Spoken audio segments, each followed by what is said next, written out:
haberler, son dakikalar, gündemi belirleyen programlar hepsi yanı başınızda.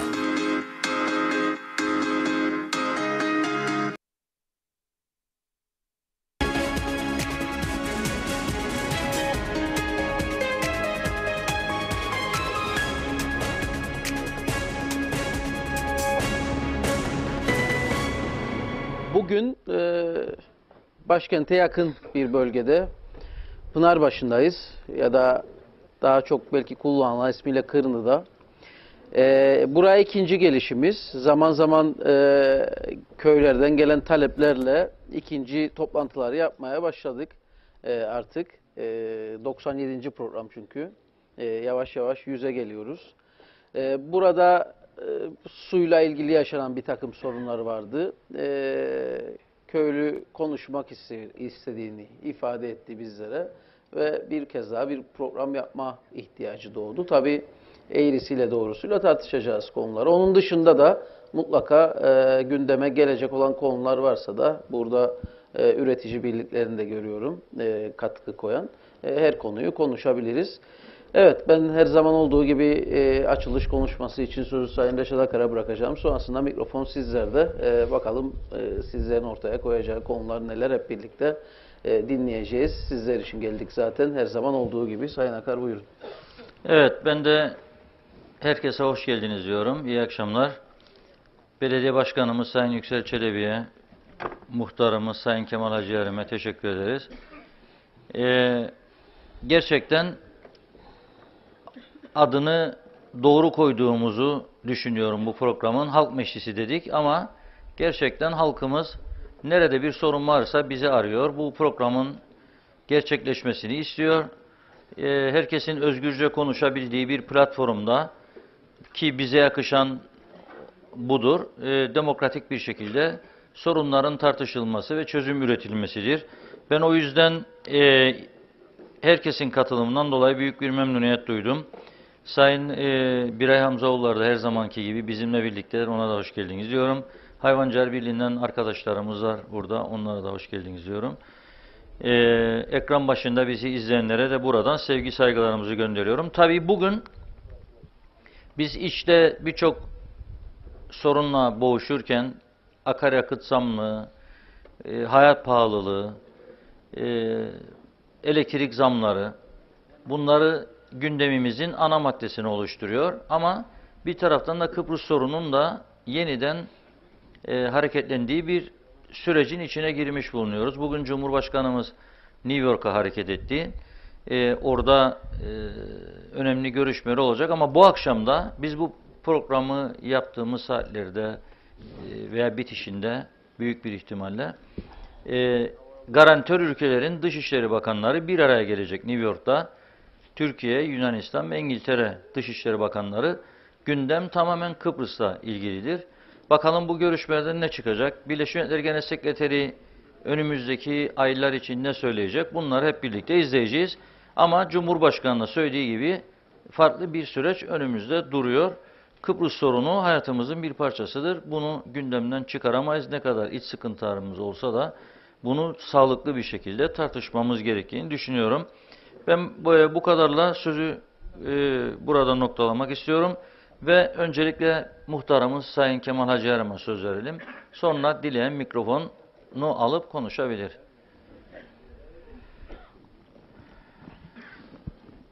Öncelikle köyüm adına doğru haberin, gerçek haberin adresi olan Diyalog TV ailesine ve bilhassa Sayın Reşat Akar'a ve Aytuğ Türkan'a bu programı köyümüzde yaptıkları için köyüm adına teşekkür ediyorum.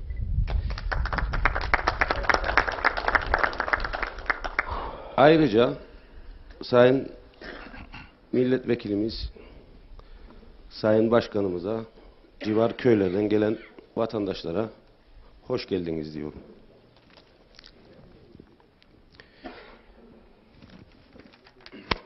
Şimdi bizim köyümüz biliyorsunuz ismiyle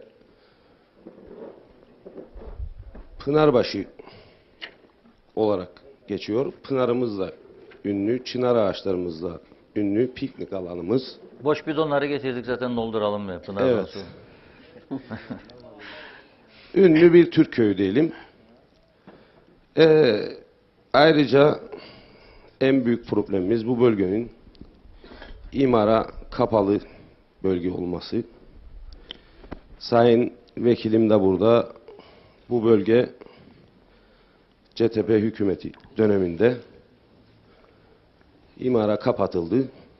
Şu an kendileri hükümettedir. Bu imarın açılmasını ve bu konuda bize yardımcı olmasını istiyorum.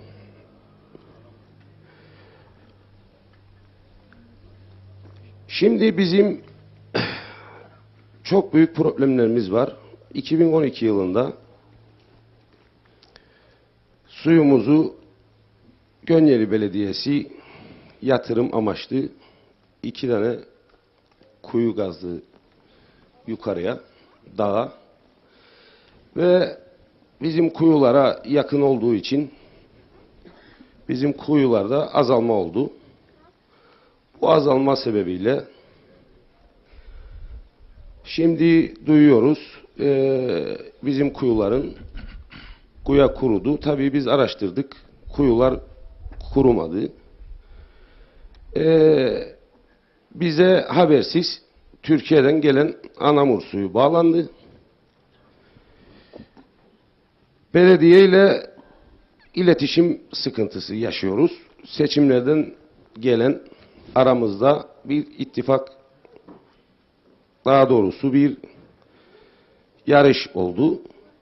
Bu yarışta Sayın Belediye Başkanı yarışı kazandı. Ben de Pınarbaşı'nda köy muhtarlığına devam ettim. Halk öyle uygun gördü. Biz belediye başkanını seçimlerden bir gün sonra ben köyüm adına telefonda aradım. Tebrik etmek amaçlı. Başarılar dileyim. Telefonuma bakmadı. Ondan sonra ben belediye başkanına döndüm, mesaj attım. Tebrik ederim dedim. Başarılar dilerim. Gene geri dönüş olmadı. Su bizim köye bizden habersiz bir köy muhtarına en azından bir şeyini, belediyede çalışanını görevlendirip söyleyebilirdi. Köye Anamur'dan gelen su bağlandı, insanlara söyleyin bu suyu içmesinler. Çünkü bizim suyumuz pınar suyu olduğu için bizim köyde herkes suyu içiyordu. Ekonomik sıkıntıda olan, sosyal yardım alan bu köyde çok insan var. Nitekim bu su bağlandı. İnsanlar klorlu el kaşınma tutar, kıpkırmızı çeşmelerden su akar. Tabii ki ben eğer kanun buysa da bağlanacaksa hiçbir şikayetim yok. Fakat bizim şu anda var olan bir suyumuz var. Ve Gönyeli Belediyesi'yle 2012 yılında yapılmış bir protokol var. Bu protokolde de ne diyor? Eğer sizin kuyularda azalma ve şey olduğu olursa Gönyeli bu sudan vazgeçip Dağyolu köyüne, Pınarbaşı'na ve Göçeri'ye verecek diye elimde imzalı bir protokol var. Şimdi bizim köyümüzün suyuyla Gönyeli'nin çimleri sulanıyor. Benim suyum var kana. Ben ne için Anamur'un suyunu alayım? Daha Mesara'ya verilsin. Hiçbir şikayetimiz yok. Fakat bizim olan suyumuz bizim köyümüze de civar köylere de hepsine yeter. Bizim suyumuz bize verilsin. Ve bunun için biz köylü olarak kararlıyız. Eylem yapacağız. Ve ilk önce tabii Tarım Bakanı'yla görüşme talep edeceğiz. Gideceğiz, konuşacağız. Belediye başkanı da suyu Gönyeli Belediyesi'yle araştırmalarıma göre iddia etmiyorum. Bana Gönyeli Belediyesi'nden bir meclis üyesi söyledi. Bizim suyu Gönyeli Belediyesi'yle anlaşıp yarısını da Boğaz civar köylere, bu aşağıdaki şeylere veriyor. Biz köyümüzün suyunu bize tekrar verilmesini istiyoruz. Evet. Aynı parayı da ödemeye hazırız. Neyse 5,5'tur tonu. Bu da seçimlerden sonra hemen seçimlerden evvel edilmedi. Seçimlerden sonra hemen seçim geçerken suya zam geldi. Zaten ekonomik sıkıntı var. Olabilir. Buna da bir şikayetimiz yok. Fakat biz köyümüzün suyunu istiyoruz. Çünkü zamanında belediye başkanıyla Gönyeli Belediye Başkanı bizim suyumuzu izin verdi ve Gönyeli'ye verildi bu su. Biz bu köy bu suyu isterik ve eylem yapacak. Ne gerekirse de artık olacaksa olacak. Gelelim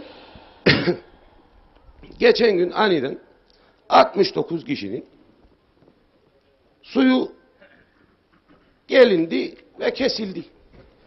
4-5 vatandaşın su saatleri söküldü, alındı, gidildi, tappa konuldu. Ya bu memleket zaten ekonomik bir darboğazdan geçer.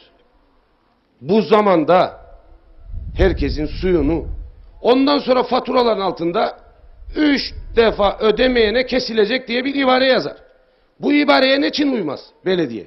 Kesilecekse 3 defa ödemeyene kesilsin ki insanlar sıkıntı çekmeden taksit eğer bağlanacaksa taksitlendirsin ve hem suyunu ödesin hem borcunu ödesin.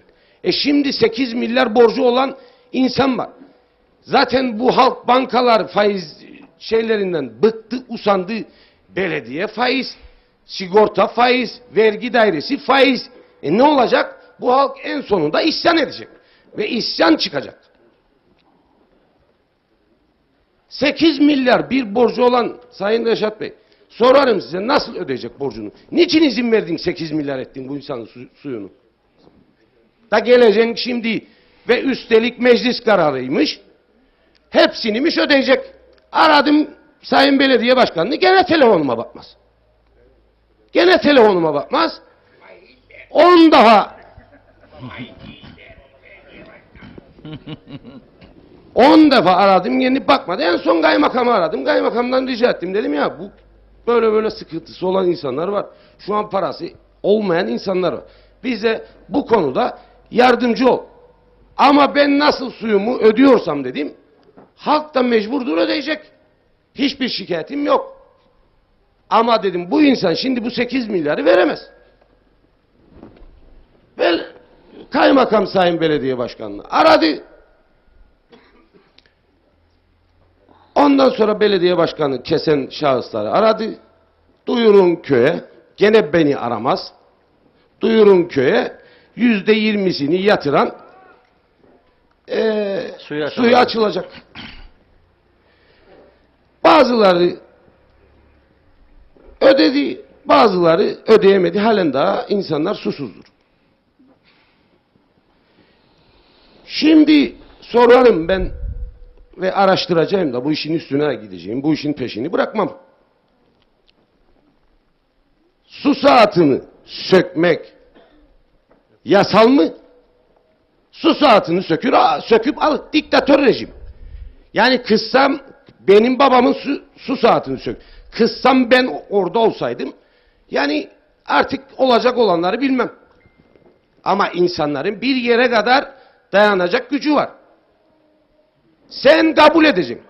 Ben bu köyün muhtarıyım. Ben seni nasıl kabul ederim? Dikme'nin belediye başkanısın. Sen de beni kabul edeceksin. Seçim bitti. Benim telefonlarıma bakacaksın. Ya da diyeceksin bana ben senin telefonuna bakmam. Benim as başkanımı ara. Ona söyle. Ona söyleyeceksin. Derdini diyeceksin. Bu böyle değil. Evet.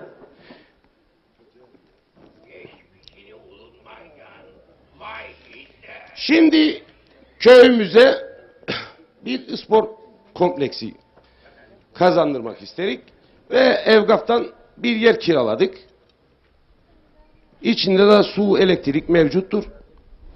Köyümüze bir spor Dairesi'nin, Başbakan'a da gittik, spor dairesinin katkılarıyla bir halı saha, bir de şu an eski kulübümüz burasıydı.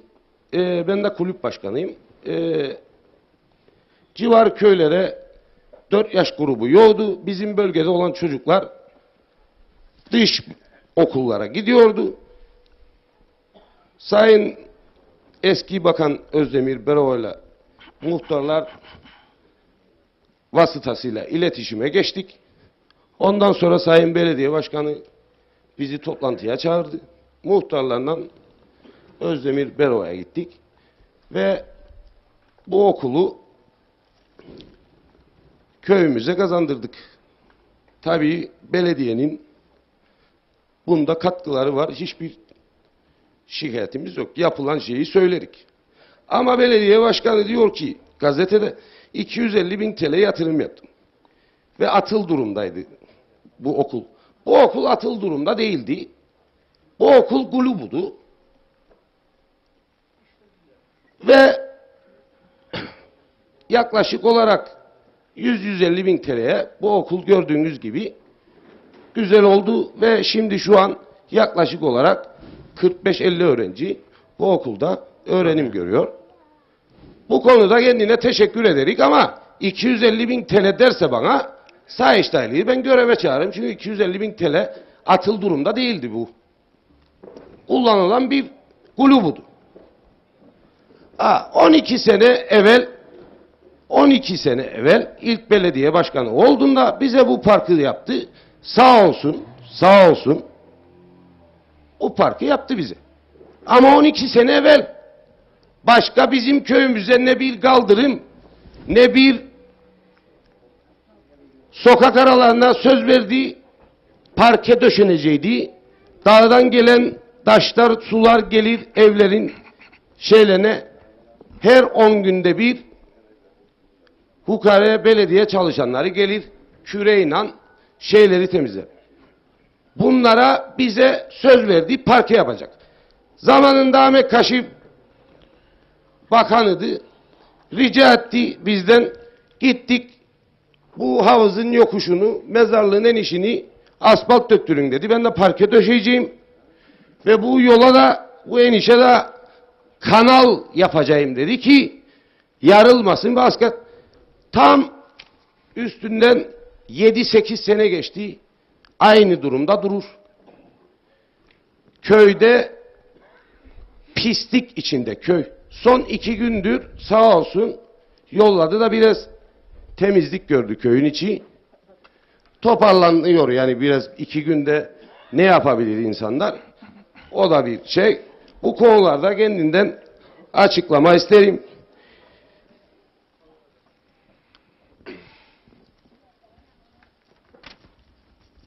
Bir de en önemli konu camimiz akıdırdı. Çok kötü durumdaydı. Sağ olsun Başbakanlık Müsteşarı Hasan Alicik ve Vakıflar Yönetim Kurulu Başkanı Ahmet Bey yazı yazdık. Bize geldiler, gördüler ve bize güvenerek, muhtarlığa güvenerek, azalarıma güvenerek bizden bir inşaat şirketi bulmamızı ve bu inşaat şirketinin bize kendilerine şey vermesini, yani teklif vermesini istediler. Biz de bulduk bu inşaat şirketini ve köyümüzün camisini süper hale getirdik. Gitmediği yer kalmadı. Başbakanlık biraz daha tecelçilere gidecekti. Ne çinmiş kendinin istemediği bir insana yardımmış yaptılar da camiyi yaptılar. Sanki bana yaptılar. Köye yaptılar. Sanki bana yaptılar. Yani diktatör bir rejimle uğraşırık. Hiç de çekinmem. Ben böyle yetiştim, neysem oyum. Bu diktatörlükten vazgeçecek. Bu köye midem bu vergileri, bu suyu, bu şeyi alır. Bu köye hizmeti edecek. Benim yüzümden köylüm zarar görmeyecek. Bir de buna cevap versin. aradıklarında eğer şeyde kimi aradım derse söyleyeceğim de kimi aradıklarında. Evet. Fazla konu yoksa başkan konuşsun. O Sonra bir gene- o bir konuları gene devam sonra edersiniz. şey yapayım. Tamam. Peki teşekkür ederiz. Ben de teşekkür ederim. Evet. Belediye başkanımız. Şimdi mi yoksa sonra? Tamam. Önce vatandaşlar konuşsun diyor başkan. Toptan yanıtı versin o zaman. Sonra Ver ön tarafa buraya. Tanıyalım sizi. Ben Dikmen'de oturuyorum. Benim adım Dener Dikketli.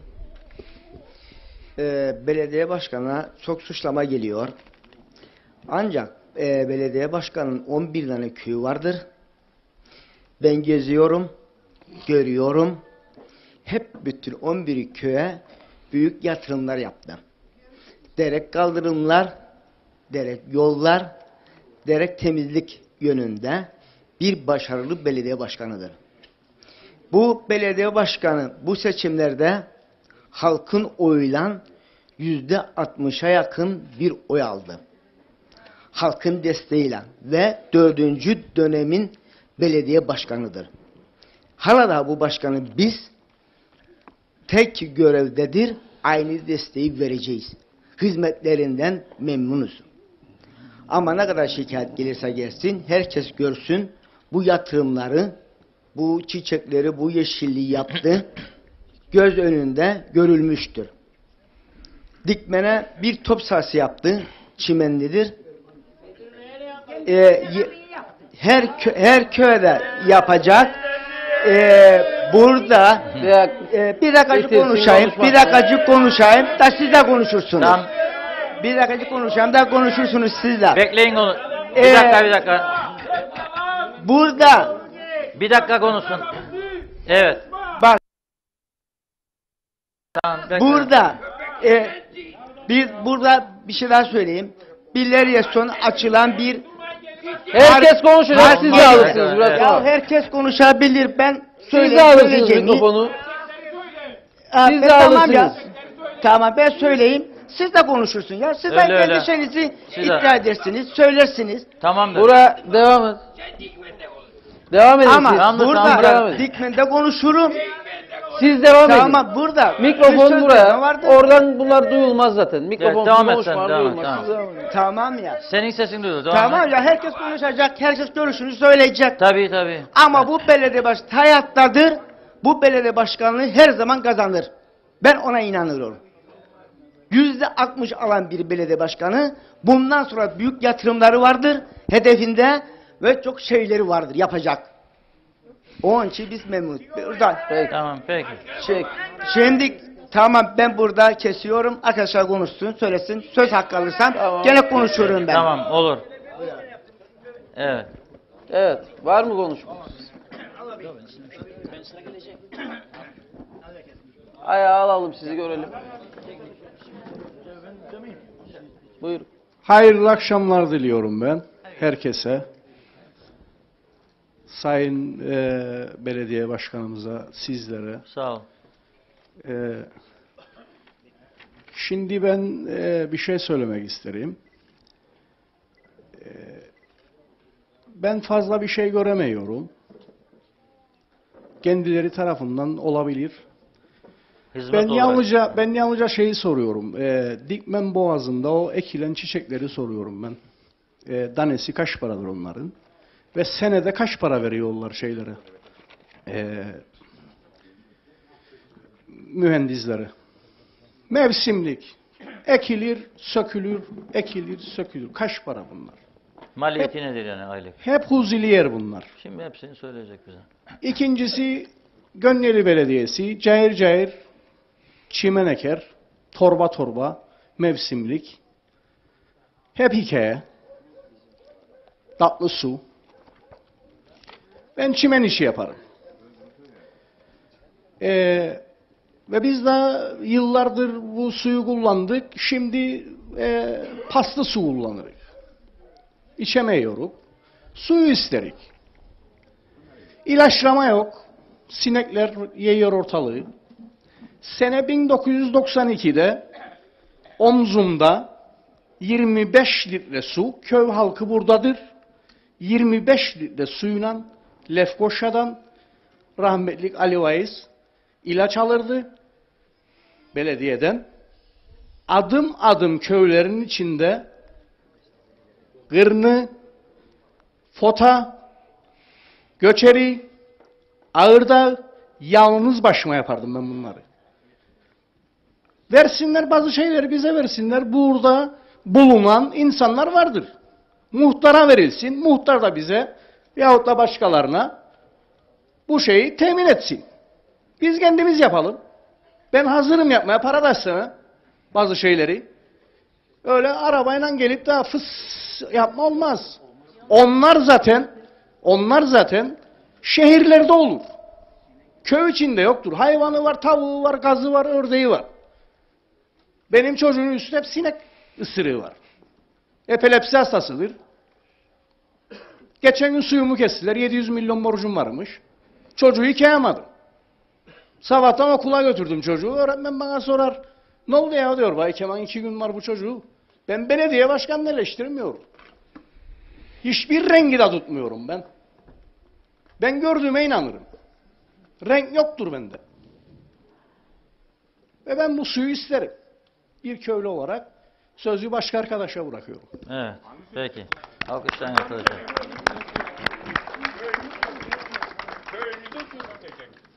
Köyümüzün suyu nerede? Evet. Bu tarafa Muhammed. Sol taraf.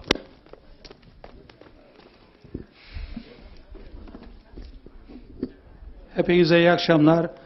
Sayın Vekilim, Sayın Belediye Başkanım, meclis üyeleri, Gırnı halkı, çevreden gelen arkadaşlara hep sizin adınıza hoş geldin derim. Ben bu çevre köyün çocuğuyum. Ve bazı şeyleri söylemekten çekinmiyorum. Ateş olmayan yerde duman çıkmaz. Şimdi herkes belediye başkanına yüklenir. Demek ki bir şey var. Şimdi bugün Şanlı Güzelyurt'ta proje açıldı. Sulama projesi, hayat projesi. Su hayattır. Tamamdır. Yani Tamam, teşekkür ederim. hükümeti burada kutlamak isterim. Ben belediye başkanına net bir soru soracağım burada. Ben kendisine daha önce sordum. Bu emirnameler kanayan yara ne olacak? Bana dedi ki emirnameler kalkacak. Cekcakla bu iş olmaz. Ne ben kodum bu emirnameyi, ne Reşat Bey kodu, ne şey kodu. Kim koduysa kaldıracaksa kaldırsın. Kaldırmayacaksa gidelim Rum'a mı teslim olalım? İkinci bir soru soracağım kendisine net. Madem ki bu memlekette kuraklık var, susuzluk var, kanalizasyon konusunda, arıtma konusunda ne düşünür? Ben bugün Pülüver'in ağaçlarının yanından geçerken atık sular yollarda giderdi. Lütfen bu konuda net cevap isterim. Şimdi bölgemizin su sorunu, ben çocuğuydum ve bizim Göçeri köyü, doğduğum köy, bonker bir köydür. Bonker, 1963-74 yıllarında Rum bize ateş ederdi. Ve bu kuyuların olduğu yere bakamazdık bile. 74 barış harekatı içinde yaşamış bir kişi olarak, barış harekatı, bu Kıbrıs'a barış çoktan geldi. Neyin barışını beklerik? Bekleyelim Rusya harp çıkarsın kafamıza, neyse. Ben bu kuyuların olduğu yer benim köyümün ve benim Koçanlılı malımdan çıkar. Sorduğumda derler ki su devletindir. Su devletindir ama bugün İsrail Filistin'e her türlü baskıyı yaptı, suyu kesmedi. Bu belediye başkanı neye dayanarak bu suları keser? Demek ki bir hatası var.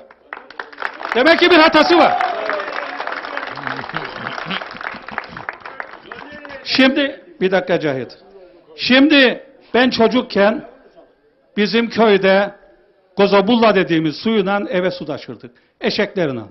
Bu köyde de aynıydı. Geliştik. Depolar yapıldı. Sular dağıtıldı. Şimdi bu artizyenler kazıldı. Sular kurudu. Kurudu. Pınarbaşı değil. Kuru köydür. Muhtar parçalarını anlatmaktan haklı bir durumu var. Maalesef belediye başkanını çok seviyorum. Partizanca davranır. Gelin burada Göçeri'de bir park yaptı. Bir park yaptı. Şehidin olduğu yere bir parkında orada yapın. Göresiniz neler var orada. Ve kim çalıştır orayı? CTP'nin örgüt başkanı. Bugün sağlık ocağı yoktur Reşat Bey. Biri hasta olsa sağlık ocağımız yoktur Göçeri'de. Bir sağlık ocağı açılsın. Orayı sağlık ocağı yapabilir.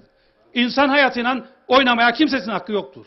Gelir, personeli gelir koşturur, kancı kalır, bilmem ben kan alır, tahlil yapar. Bir şeyler yapmak ister. Kutlarım kendini bazı şeylerde ama bu halkı ezmeye hakkı yoktur. Meyve veren ağacı taşlarlar, bu talu yağdır kafamıza, tolu. Biraz da bu hayvancılar birliğine değinecektim ama göremedim buralarda bu hayvancılar birliğini. Bizi buradadır, başkan Recep buradadır. Başkan Genel nerede? sekreterleri burada. Nerede? Bizi davul zurnayla kaça sattı geçen gün? Davul zurnayla. UVP zamanında dolar yok muydu yükselsin? Ham madde dışarıdan gelmez miydi? Yemler ne oldu? Yok da 1 lira. 1 liraya koydu. Gübreyi 150 lira torbası. Hiçbiri alamayacak. Hepsi yalancılık yapacak bu memlekette. Kim yapacak çiftçiliği? Hüseyin Kelle. Hayvancılığı kim yapacak? Mustafa Naimoğulları. Kendisini bir defa daha davet ederim. Kurultaya gidelim. Hesap soralım. Teşekkür ederim. Beni dinlediğiniz için hepinize saygılar sunarım. Hemen bir kurultay kararı alsın arkadaşlar buradadır yönetim kurulu. Evet. Söz. Ver şey oraya. Oraya.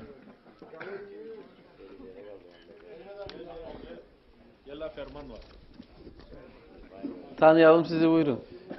Ben Şirin Evler köyünden Ahmet Köroğlu.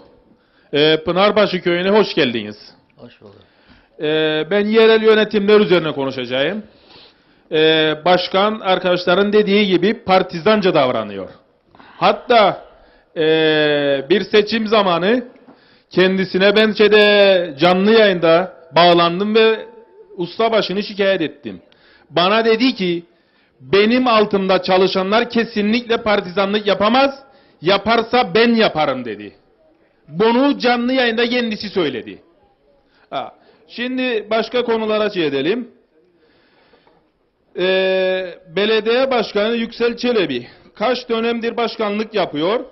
Şirinevler köyüne şimdiye kadar ne yaptı? Çöp toplamak ve ot kesmekten başka.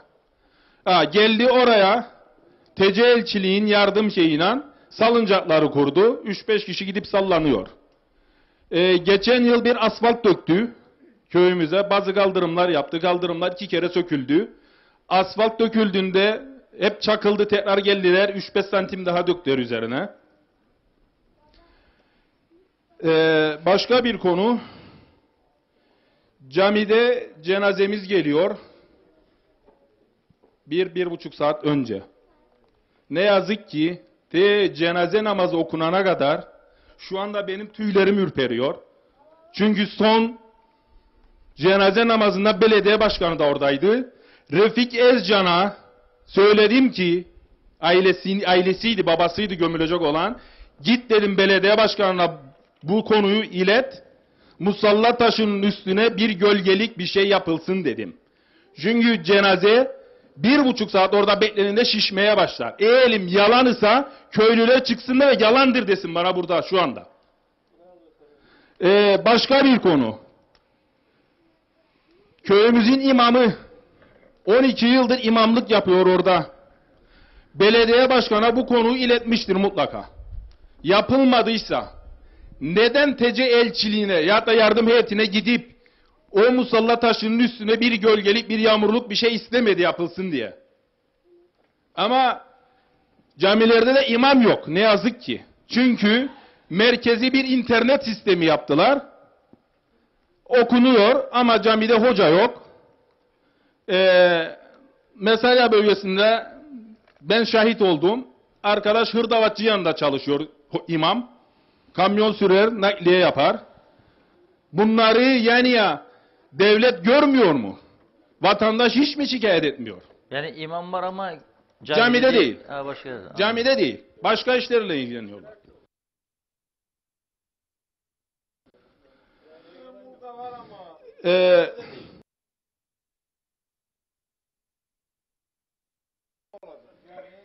Başka bir konu su sayaçları. Sağdan soldan duyduğumuza göre 500-700 TL, 800 TL su sayaçları. Bizde 1750 TL. Ben muhtara rica ettim ki, muhtarım dedim, gidiniz başkanla görüşün bu konuyu, Ağıllar bölgesine biraz indirim yapılsın, herkes su bağlatsın. Çünkü mazot aldı başını gidiyor, vatandaş dedim bağlatsın ve burada devamlı su aksın Ağıl'ına. Muhtar bana dedi ki, bu 1-2 ay içerisinde bağlatmazsan 2000'in üzerinde olacak bir su sayacı. Ben belediye başkanına soruyorum, bir su sayacı kendisine kaç paraya maliyeti vardır? Bunu şu anda burada söylesin. Yani 200-300 ya da 500 lira maliyet olamaz. Yani bu kadar şey olduktan sonra vatandaş artık ne yapacak? Arkadaş diyor ki 8 milyar su şeyi var. Tamam da 8 milyar su borcu varsa belediye başkanı bunu görmedi mi? Ya da adamları görmedi mi? 8 milyar eskiden değil. 6-0 attık bilin orada. Tamam 8 bin TL. Tamam da bunu daha önceden görüp ikaz edemezler mi vatandaşı? Evet. Yani Muhtar söyledi bu konuyu zaten. bizim köyde de başlamışlar kesmeye. 500 lira borcu olanlara kesiliyor. Evet. Yani bir de köy yollarımız. Köy yollarımız çok berbat. Yarın Facebook'ta görebilirsiniz. Yılmazköy Şirinevler arasında asfaltın orta yerinde beton dökülmüş, delikleri kapanmış yollar göreceksiniz. Ve bu daha da devam edecek. Hadi bakalım. Çünkü ne belediye ne karayolları kimse ilgilenmiyor artık. Başka bir konu. Geçmiş muhtar döneminde ben muhtara ilettim. Muhtarla da tekrar görüştüm. Belediye başkanına görüşmüş ve belediye başkanı kendisine demiş ki Ağıllar bölgesine hiçbir zaman yatırım yapamayız. Tamam da sen benden 200 lira her yıl şey alıyorsun. Ha belki de bu yıl daha da pahalı olacak. İş yeri bulundurma parası 200 TL. Ama benim yolum yok. Ben kışta Ağılıma inemiyorum. Ha traktörden inerim. Ama arabamla inemem. Ben kışta arabayı yukarıda bırakırım. 100 metre koşarak inerim yağmurun içinde Ağılıma. Ha biz bunu söylediğimizde vatandaş kötü olur. Gelsinler görsünler kendi imkanlarımızla kamyonla çakıl döktük. Silindirle bastık ki inebilelim diye. Eğer bu şey yapılmayacaksa bizden para talep edilmeyecek. Para talep ediliyorsa bu şeyler yapılması lazım. Evet. Ha bir başka şey. Başkan bunları Şirinevler Akçiçek yolunda bordür taşlarını getirdi seçim yatırımı olarak koydular. Evet. Şu anda o bordür taşları yola asfalta dökülmekte. İlgilenen yok. Yarın kepçeyle onları alıp artık tarlaya mı atarık, dereye mi atarık Allah bilir yani ya. Çünkü ilgi yoktur. Evet. Benim söyleyeceklerim bu kadar.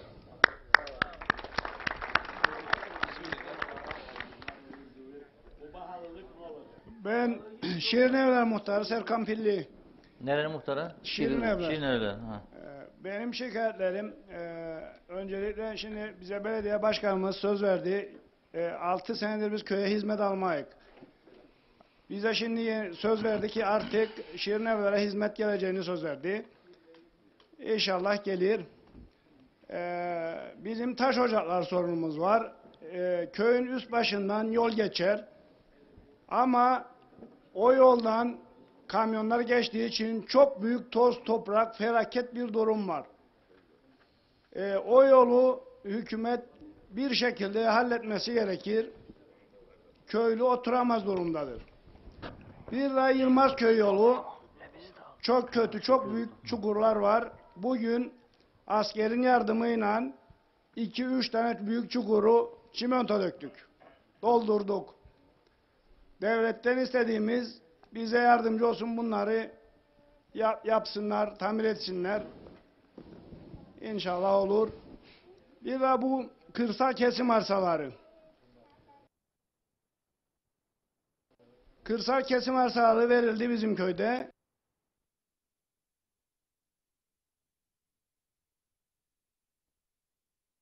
Yalnız hiçbir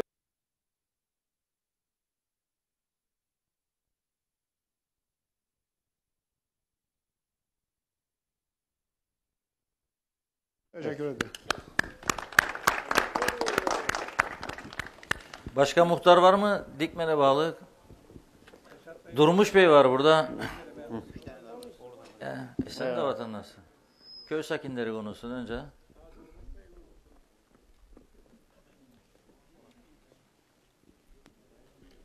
O tarafta mı? Ha, Herkese iyi akşamlar dilerim. İyi akşamlar. İsmim Mustafa Kınal. Pınarbaşı'nda ikamet etmekteyim. Burada kalıyorum. Özböz bir Türk köyünde yaşarız. Ama maalesef hiçbir katkı yahut nasıl diyeyim, yani devlet tarafından, belediye tarafından terk edilmiş bir yer. Terk edilmiş bir yer. Bir konuya değineceğim. Belediye başkanı da buradadır. Bunları cevaplamasını isterim. İsterim. Su konusunda. Dağ yolunda suları açıp kapayan arkadaş, emekli bir arkadaş. Devletten maaş çeken bir arkadaş. Ağırdağ'da köy muhtarı. Artı emekli bir arkadaş. Göçeri de aynı. Niye Pınarbaşı'nda belediyenin şeyi açıyor, personeli açıp kapatıyor bu suları da köyümüzün herhangi bir genç, işsiz gençlerinden birine verilmiyor. Ya ama yalnız bu Pınarbaşı'nda mı? Diğer köylerde emeklilere veriliyor. Parana mı açılır kapanır? Evet, 2000 TL maaşına Sayın Reşat Bey. Bildiğimiz kadarıyla öyle. Ama bizim Pınarbaşı'nda belediye personel açıyor. Sırf bizim köyümüzden bir genç bu konuda sebeplenmesin. Adalet mi? Bu adalet mi? Bunun açıklamasını yapsın. Bir. İkinci bir konu. Yine su konusunda. Allah rahmet eylesin, yattıkları yer nur olsun. Göçeri muhtar Hasan Göçerili, Pınarbaşı muhtarı Cemil Kanat. Eğer bu iki abimiz, bu büyüğümüz, bu muhtarlarımız sağ olmuş olsaydı, şu an içimizde olmuş olsaydı, Gönyeli Belediyesi veyahut Dikmen Belediyesi sıkar mıydı bizim suyumuzu alsın gitsin? Sıkar mıydı? Kolay mıydı? Kolay mıydı? İzah etsin bize bunları, doğruları söylesin. Suyumuz gitti. Pınarbaşı suyunu Dikmen'e kadar gider Reşat Bey. Dikmen'e kadar gider. Sözünü söyleyecek bize doğru mu yalan mı? Dikmen'e gider Pınarbaşı suyu. Bırak Gönyeri'ye oraya, Dikmen'e kadar gider. Yalan mı doğru mu çıkıp söyleyecek burada şimdi? Teşekkür ederim şimdilik ama gene konuşacağım.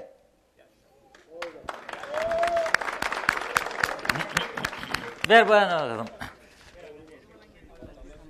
ayağa alabilirsek sizi lütfen. İyi Tanıyalım. akşamlar. Öncelikle bize bu olanakları sunduğunuz için Diyalog TV'ye ve sizlere çok teşekkür ederiz. Ben Ulusal Birlik Partisi Dikmen Belediye Meclis Üyesi Ayşe Kanat Topal. Arkadaşlarımın da dediği gibi köyümüzün suyunu alıp başka köylere veya başka yerlere Sayın Başkan vermiştir eminim. Sayın Başkan'a ben buradan soruyorum. Toplantılara da girdiğimizde sormuşumdur. Kendisi de buradadır. Sayın Başkan dedim. Bizim yollarımızı niye dedim bu su borularını değiştirdiniz de yolumuzu dökmediniz? Mezarlığın girişinde yağmur yağdı geçen hafta, bir çukur dev kadar tekerlekleri koydular yolun içine. Ben zannettim ki Sayın Başkan dökecek betonu dökecek veya işte asfalt dökülecek. Bir baktım ki toprağla aynı şekilde dolduruldu. Toplantıda dedim ki Sayın Başkan niye bizim köyümüze dedim gene asfaltı dökmediniz dedim. Para yok dedi bütçede. Nasıl para yok? Midem ki para yoktur Sayın Başkan. Sezonluk öğrenci niye çalıştırdınız? 18 yaş altı. Niye çalıştırdınız? Ben size bunu soruyorum. Yasal mı? Yasal mı bunlar? Yasal değildir. Ayrıca muhtarın dediği gibi her köye dedi bir muhtarlık yapacağım. Bizim köyümüzde dedim var olan muhtarlığı aldınız. Sağlık ocağı yaptınız ve Dikmen Belediyesi'nin ofis bürosunu yaptınız dedim. Niye? Bizim muhtarlığımız yok mu köyde? Var. Anahtarı dedi muhtara verdim. İsterse geçer açar oturur. Bir baktım muhtarlığın içine sağlık ocakları muhtarlığın içinde. Niye bu köylülere yapılmaz midem öyledir? Sağlık ocağı niye yapılmaz? Niye? Partizanlık yapar. Nasıl partizanlık yapar? Benim su kuyum taşmış. Alttan çekti su kuyumuz. Ne oldu başkan Yukarı dedim. alacağız sizi. İhbarname yolladı bana sayın başkan. Niye bana ihbarname yollanır da affedersiniz boklu suları taşan insanlara ihbarname yollanmaz? Niye? Partizanlıktır bu da işte. Bellidir. Çünkü neden? Ben Cemil Ganad'ın kızı olduğum için. Babamınla rahmetlik Sağkan daban dabanaydı bu köyde. Ama soyadımız doyunca Ve ben her zaman bunu savundum ve savunacağım. Köyümüzün suyunu istiyoruz sayın başkan. Partizanlığı bırakın, icraata geçin. Arkadaş çıktı bana Dikmen'e onu yapmış, Dikmen'e bunu yapmış. Pınarbaşı'na ne yaptınız? Bir park. Yolları dökmediniz. Su borularını değiştiniz. Su borularını değişeceğim. Aşağıdaki mahallenin su boruları halen değişmemiştir. Niye? Göçeriye bir park yapıldı. Asfaltlar döküldü. Bizim evin önünden geçildi. Aşağıdaki insana su götürüldü. Dedim ki sayın başkan burasının dedim kendine asfaltını dökün. Orası dedi yol değildir dedi bana. Sizin orası geçittir. Geçit olabilir ama bu asfalt zamanında döküldü mü? Döküldü. Niye yarım bırakıldı? Bırakılır çünkü partizanlıktır. Başka bir şey değildir yani. Teşekkür ederim. Ve ayrıca bir de konuya değinmek isterim buradan. Sayın siyasilere Kıbrıs Türk Hava Yolları mağduruyuz. Binamız satıldı. Paramızı da verirlerse bize çok memnun oluruz. Teşekkür ederim.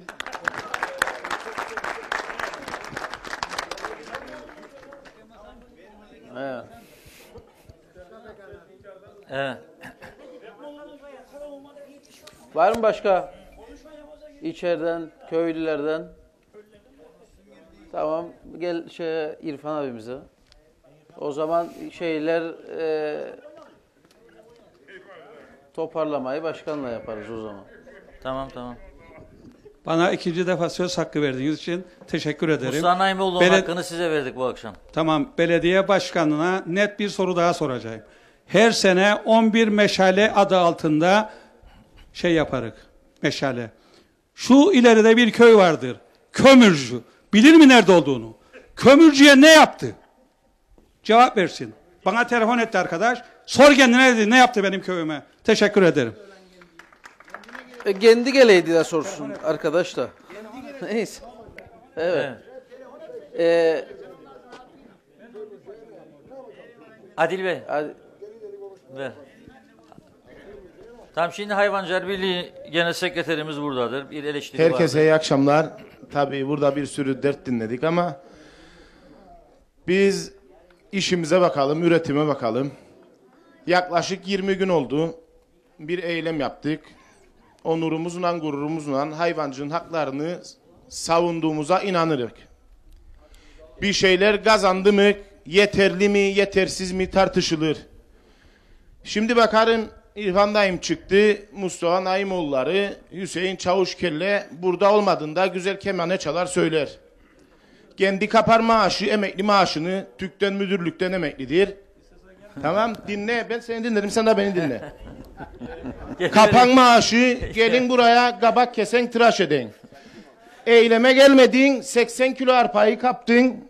80 kilo arpayı kaptın. Herkesten önce gittin.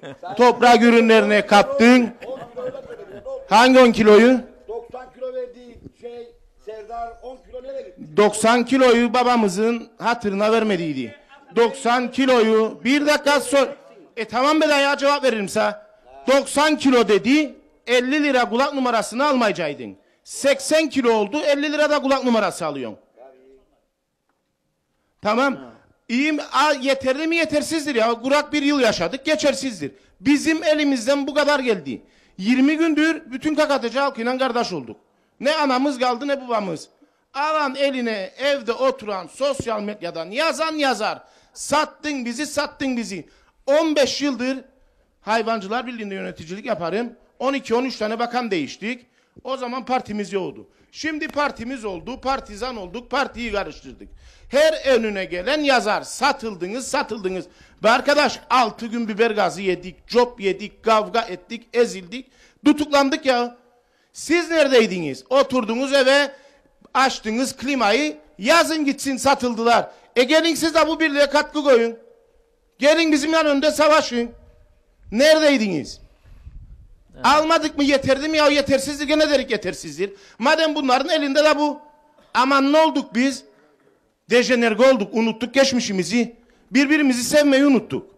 Unuttular. 30 sene önce kuyudan su çeker de su varırdık da varı. Daha tatlıydı, daha birlikteliydik, daha mutluyduk. Hepimiz daha mutluyduk. Şimdi ne olduk? Paradan deli olduk hepsimiz. Birbirimizi sevmez olduk. Avantadan deli olduk. İlk önce KKTC halkı birbirini sevecek.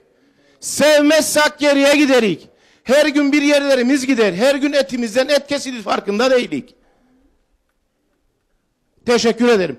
Bir de libazma konusuna değineyim. Kusura bakmayın ama Türkiye'de de fiyatlar aynıdır. Gidin isteyin dediler Türkiye'den. Ya adamlar makam arabalarını satışa çıkardı. Destekleri, üreticinin destekleri çıkmadan kestiler. Neye gideceğiz Selim Türkiye'den? Biz mi gideceğiz?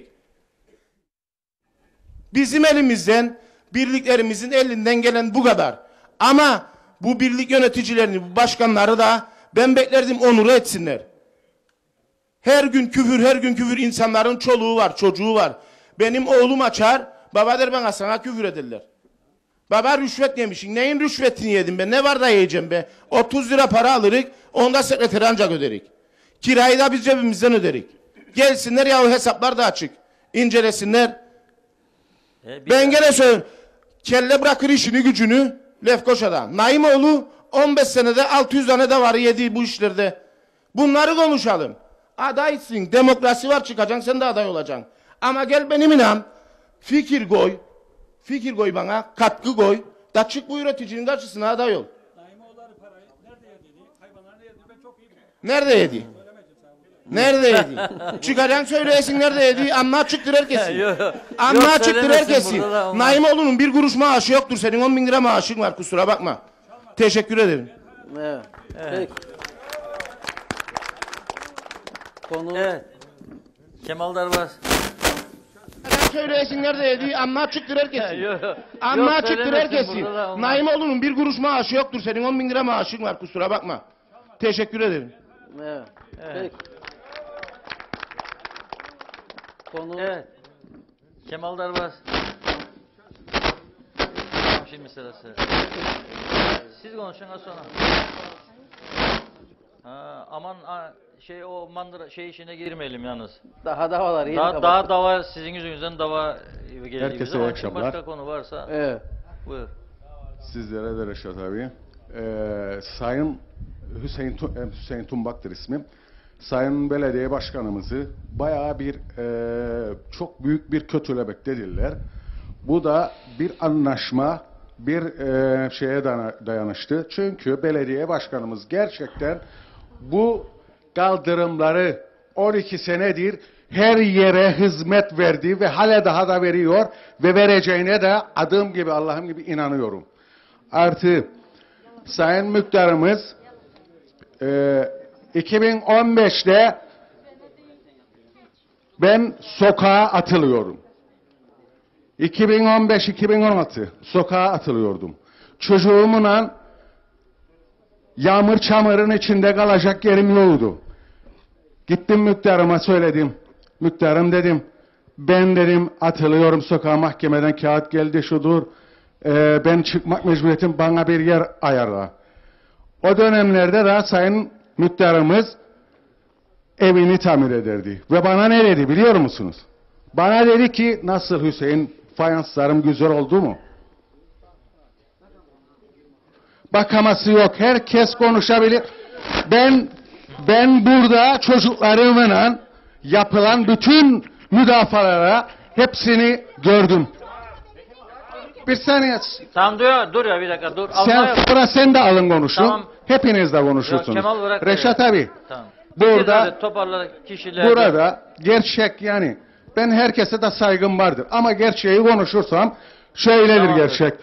Ben belediye başkanımızdan memnunsun. Allah razı olsun tamam. Ve yapıyor peki. Ve yapacağına da inanıyorum. Tamam. Teşekkür ederim. Hadi al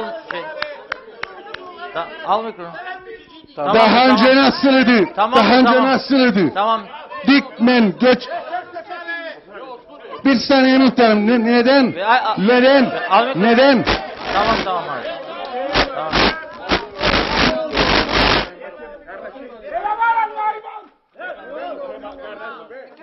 Kemal. Kemal.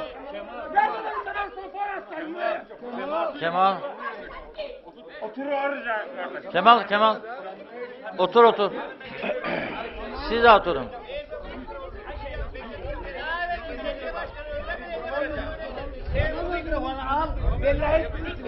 Evet. Beyefendi. Olmaz öyle şey. Evet. Olmaz öyle şey.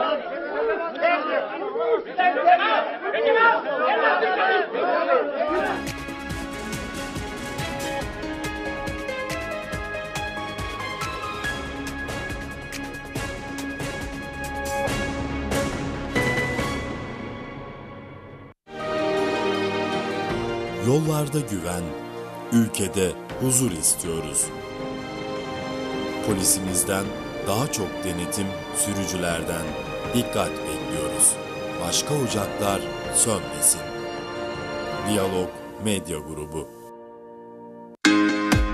Yaptığı yayınlarıyla Kuzey Kıbrıs gündemine damgasını vuran Diyalog TV, internet yayıncılığında yeni bir çığır açıyor. Diyalog TV Facebook canlı yayın. Diyalog TV yayınları artık Facebook canlı yayında. Yapmanız gereken tek şey Diyalog TV grubunu takip etmek. Haberler, son dakikalar, gündemi belirleyen programlar hepsi yanı başınızda.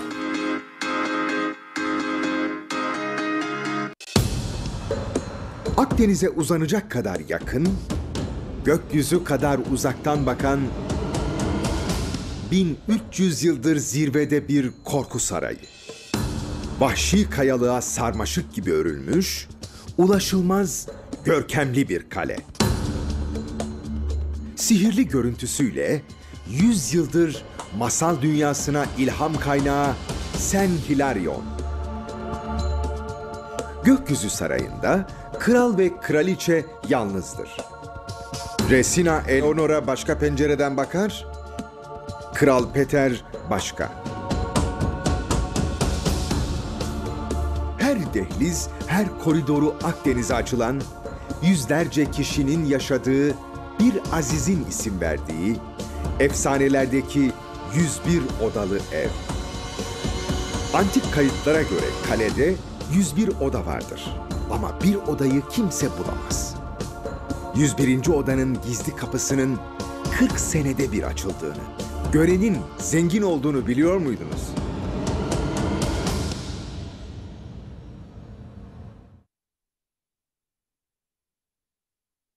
Ben bir öğrenciyim. İlk kan bağışımı 18 yaşında yaptım ve hala hayat kurtarıyorum. Sen de kan ver, hayat kurtar. Ben bir anneyim, kan bağışlıyorum. Çocuklarıma örnek oluyorum. Sen de kan ver, hayat kurtar. Ben hayatlara umut oluyorum. İşçiyim ve kan bağışçısıyım. Ya siz? Ben bir öğretmenim, kan bağışlıyorum, öğrencilerime örnek oluyorum. Sen de kan bağışla, hayat kurtar.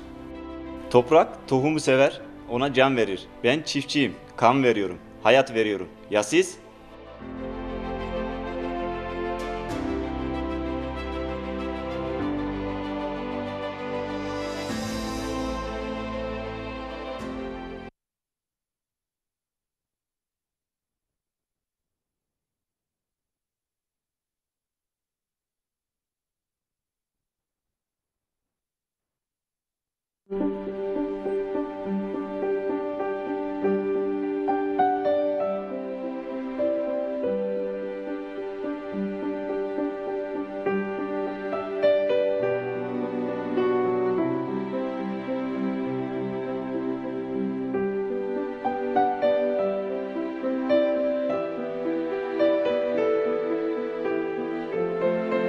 Vakıflar İdaresi iyilik gönüllüleri yollara çıktı ve karşılık beklemeden iyilik yapıyor.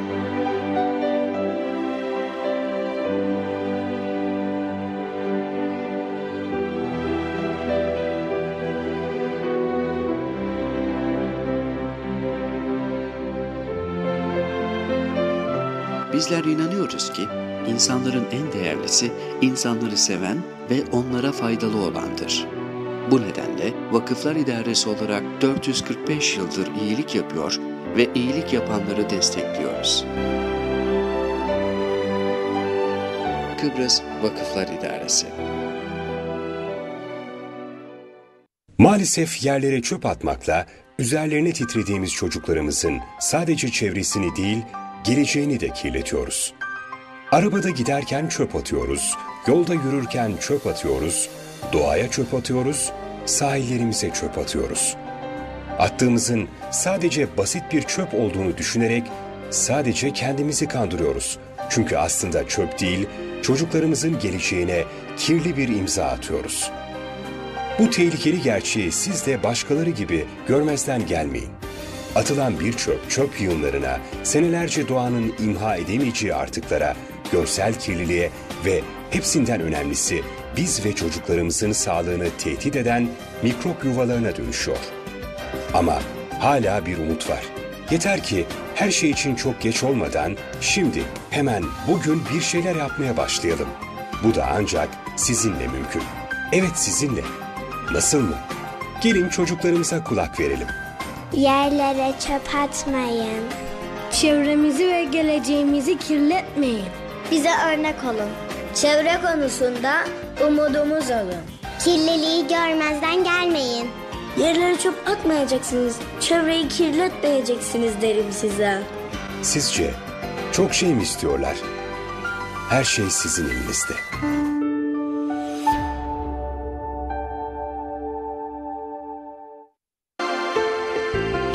Sağlıklı beslen, hareket et, mutlu yaşa. Hareket kalp hastalıkları, kanser ve inmeyi önler. Kalbine iyi bak. Kilo vermek yaşam kalitesini artırır. Dengeli beslen, sağlıklı ol. Şekeri ve tuzu hayatından çıkar. Sigara pişmanlıktır, unutma.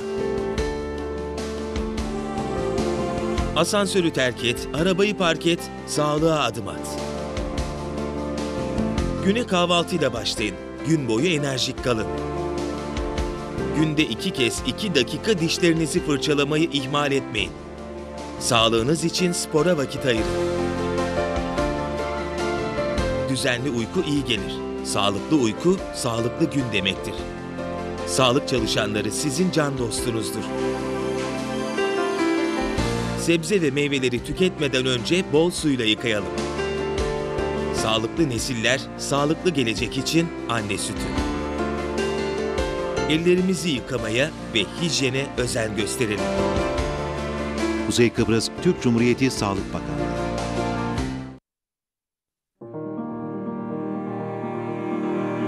Genç, zinde ve her şeyin farkında olmanın tadını çıkarıyorum.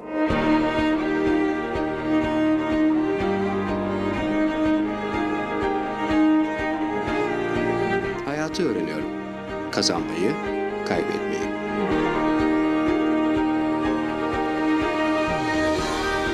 Doğayla iç içe olmayı, spor yapmayı ve arkadaşlarımla eğlenmeyi seviyorum.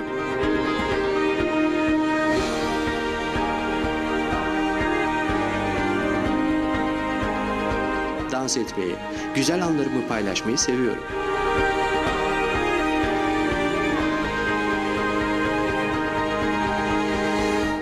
Ben hayatı seviyorum ve uyuşturucuya hayır diyorum.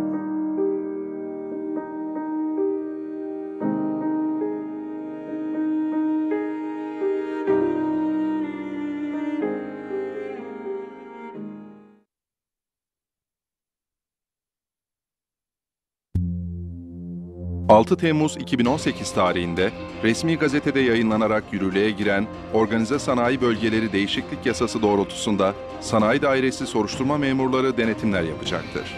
Sanayi bölgelerindeki ortak kullanım alanlarını sürekli işgal eden, çevre kirliliği ve düzensizlik yaratan, sanayi bölgesindeki kiracılar ve gelen ziyaretçiler tarafından kullanılabilecek alanların kullanımına engel olanlara karşı tedbir alınacaktır.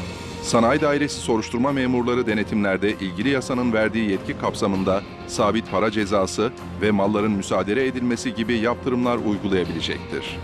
Bu bağlamda 1. Ortak hizmetlere ayrılmış yerlerde izinsiz reklam yapanlara aylık asgari ücretin yarısı kadar ceza kesilecektir. 2. Ortak kullanım alanına atık atan veya taşınır mal bırakanlara aylık asgari ücret kadar ceza kesilecektir. 3. altyapıya zarar verenlere aylık asgari ücretin 1,5 katı kadar ceza kesilecektir. 4. Kiracıların faaliyetlerini engelleyici, sağlıklarını tehdit edici veya bölgenin bütünlüğünü bozucu faaliyetlerde bulunanlara aylık asgari ücretin 2 katı kadar ceza kesilecektir. 5. Tesisi genel yerleşme planına uygun olarak yapmayan veya bakanlığın onayını almadan yapanlara aylık asgari ücretin 4 katı kadar ceza kesilecektir. Sanayi Dairesi'nden duyurulur.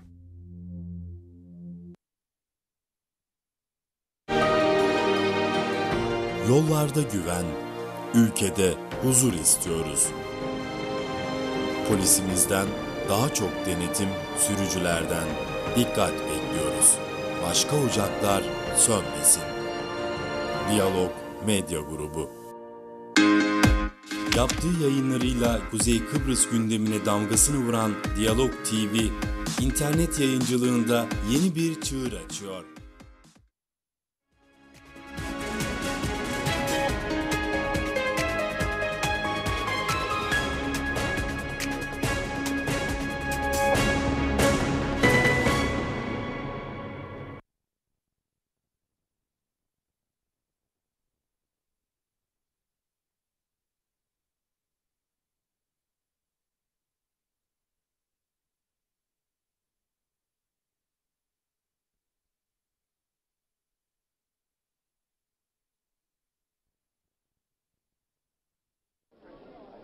Evet, kısa bir ara verdik.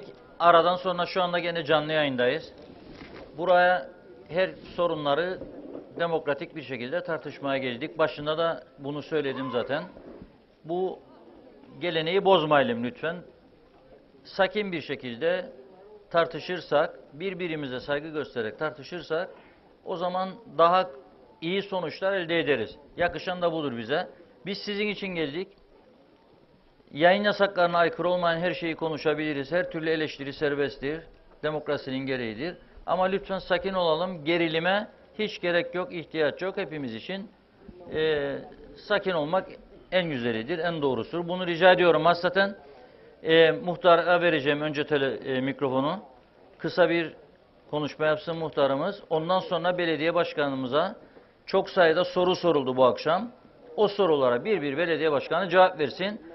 Nasıl ki o dinlediği program akışı içerisinde sükunetle eleştirileri ve soruları hepimiz dinleyeceğiz vereceği cevaplardan. Tatmin olmazsak tekrar soru sorma hakkımız vardır. Evet, mikrofonu verin muhtarımıza.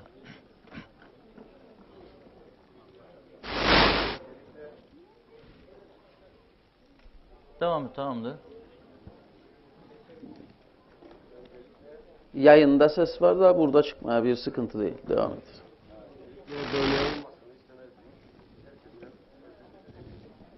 Fakat bu Tumbak denen şahıs Yok tamamdır. Yayında var. Evet, devam edelim. Ben sosyal yardım alan ailelere muhtarlık paramdan her 3 ayda bir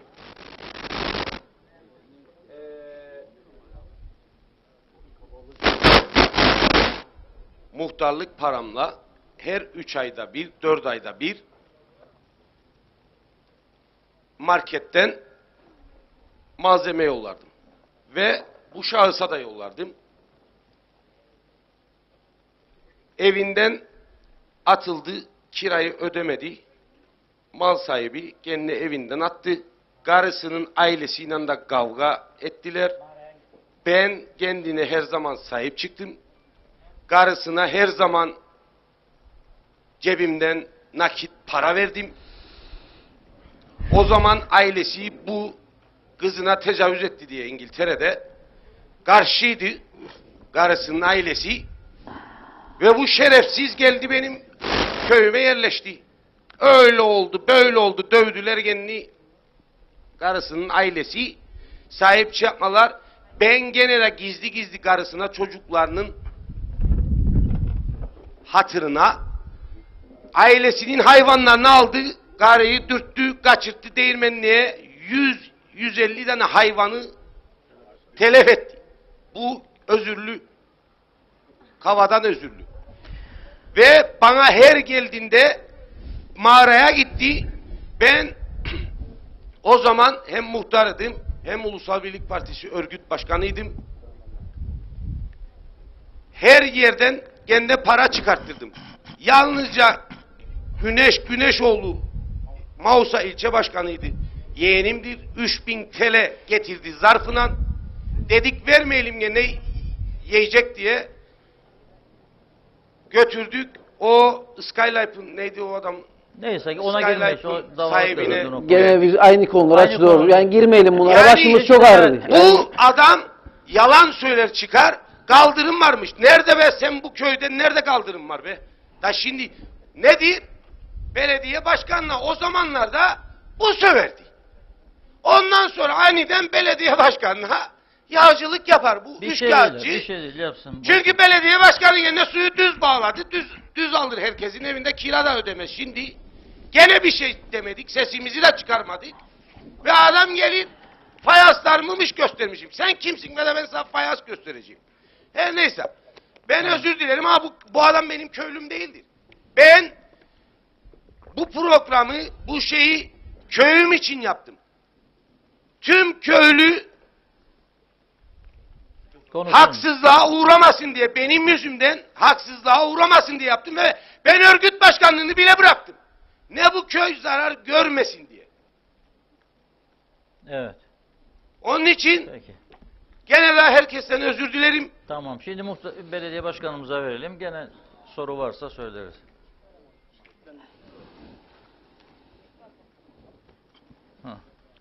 Buyur başkan.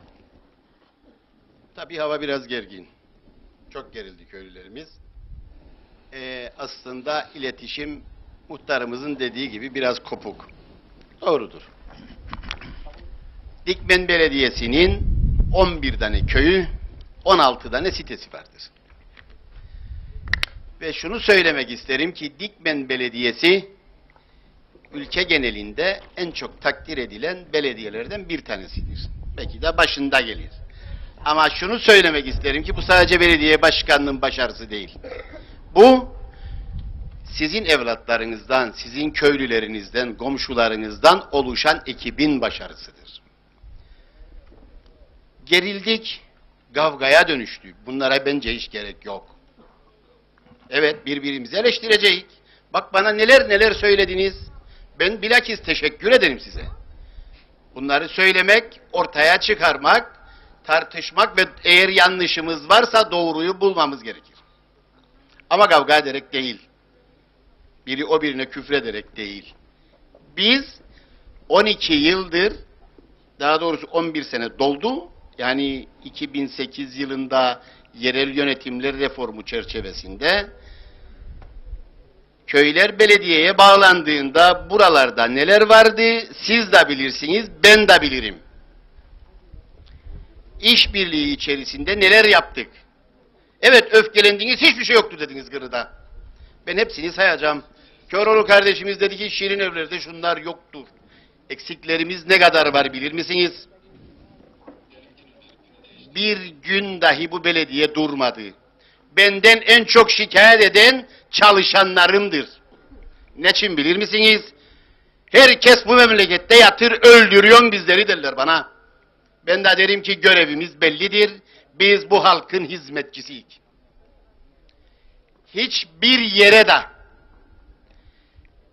eğer ki şuna yapmayalım, buna yapalım, şu mahalleyi atlayalım dersem şerefsizim. Kesinlikle ve kesinlikle ne imkanımız varsa hepsini kuruşun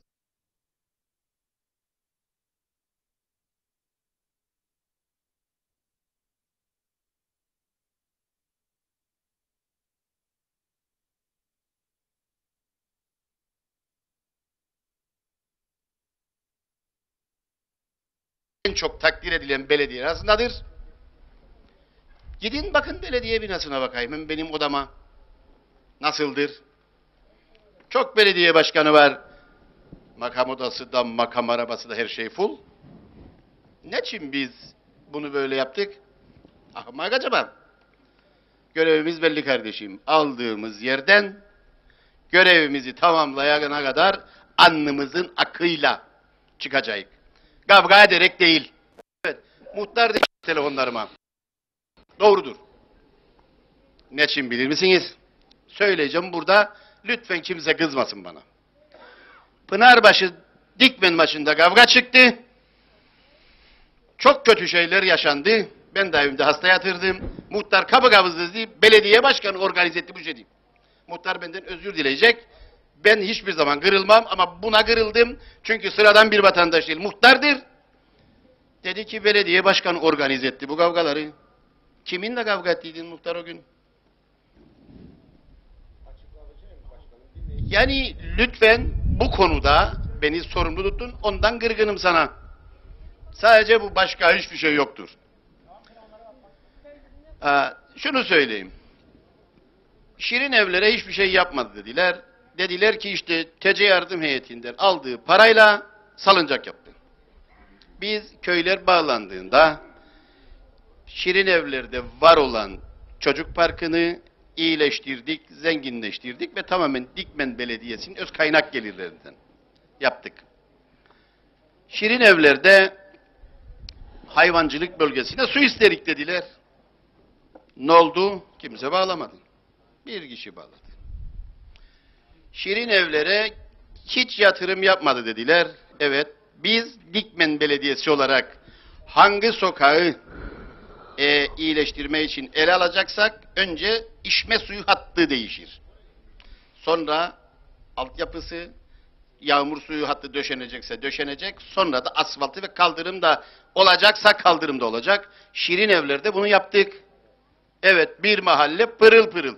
Asfaltı bozuk. Ne oldu bilir misiniz? Bunu döken firma bozuk döktü. Mahkemelik. Ben Dikmen Belediyesi'nin bir kuruşunu kimseye yedirmem. Mahkemelik ve yakında başlayacak davalarımızla. Evet, papaz olduk. Ben asla boyun eğmem. Şirin Evler'de evet seçimden önce dizildi kaldırım taşları. Şirin Evler köyünün ana ishali hattı yeni, ev bağlantıları eski. Köylüler uyardı bizi, dediler ki unuttunuz, bunları değişeceksiniz önce. Kaldırım yapıp da sonra ev bağlantılarını yapmayalım. Muhtar geçen gün dedi ki bunlar yola taşmaya başladı. Evet, biz onları tertipleyip daha kenara çekeceğiz. Ve pırıl pırıl suları değiştikten sonra kaldırımı da olacak. Şirin Evler küçücük bir köyümüz zaten. Parkı olmayan da, yani bizim park dediğimizde şunun gibi parkı olmayan tek köyümüzdür. Ondan sonra da parkımızı da yapacak. Pınarbaşı'ndan Allah aşkına bu köye hiçbir şey yapmadı diyen kim var? Taş duvardan başlayıp bakın. Taş duvar nereden başladı?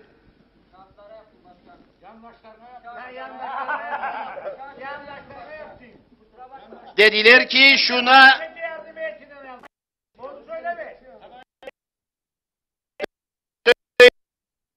söyleyeceğim. Bak sizi dinledim. Şimdi başladık. Herkes kendi mahallesinden başlanmasını istedi. Biz de dedik ki ilk adımı atarken önce mezarlık duvarlarını yapalım. Mezarlık duvarlarını başladık, aşağıdan yukarı geldik. Ondan sonra başladık. Yukarıdan kömürcü tarafından geldik.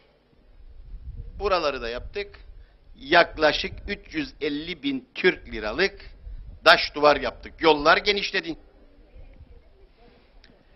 Bu paraların bütünü köylüleri bizden topladığımız vergilerdendir.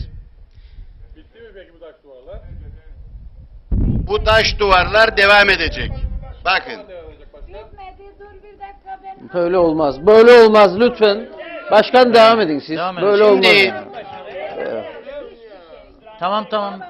Tamam. Alırsınız mikrofonu biraz sonra. Tamam. Biraz sonra alırsınız mikrofonu. Yetişir. Buyurun devam edin. Evet, devam Başkan edin. devam edin. Devam edin. köyümüzün yolları dar. Herkes biliyor. Köyümüzün yolları dar. Önce dedi ki biz bunları genişletelim. Genişlettikten sonra içme suyu hatlarını yeniledik. Neyle yeniledik bilirsiniz? sizden topladığımız paralarla, başka birinden değil. Belediye meclis üyemiz var, Ayşe Hanım buradadır herhalde. İlgilensin ve alsın muhasebeden, muhasebe kendine verebilir. Bu okul 1994 yılında eğitimin merkezileştirileceği zaman kapandı. Köylümüz dedi ki spor kulübü olsun, değil mi? Oldu da.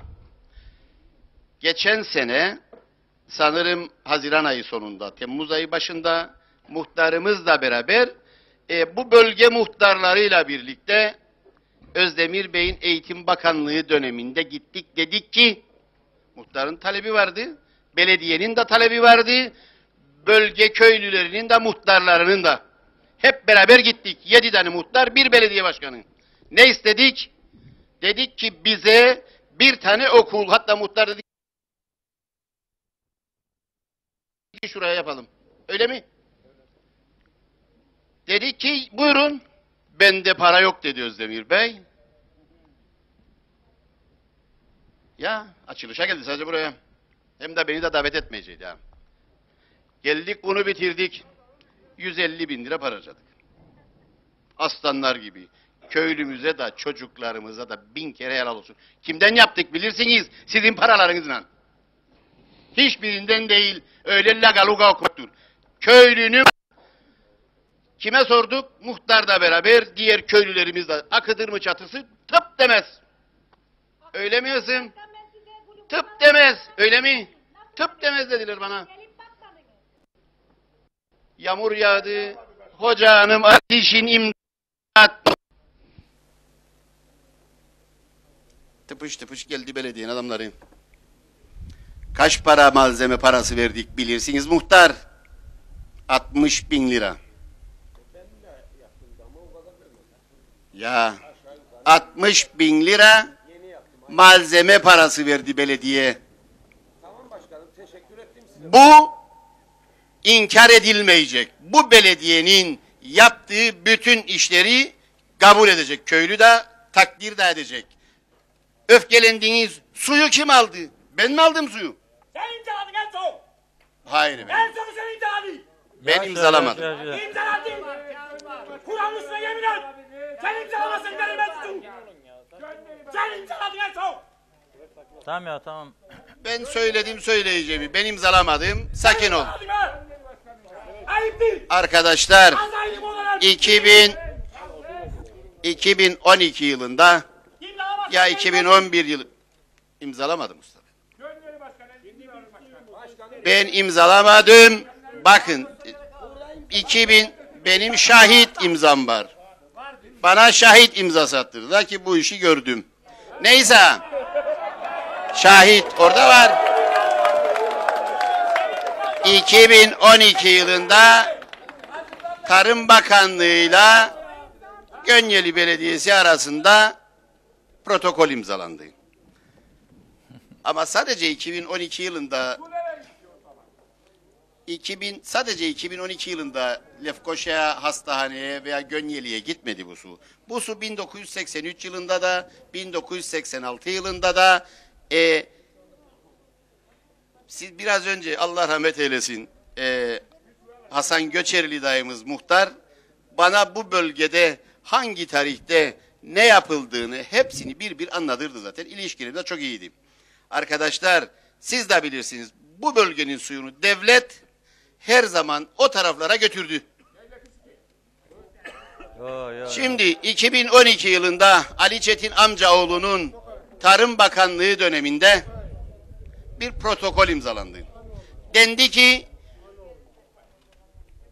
bu su yani bu kuyulara Gönyeli Belediyesi bu imkanı verdiler. Kazacak, alacak. Bizim de kavgamız bu bölgenin ki en başta muhtarlar ayağa kalktı. Dediler ki önce köylülerimiz. Bu köyler susuz kalmayacak.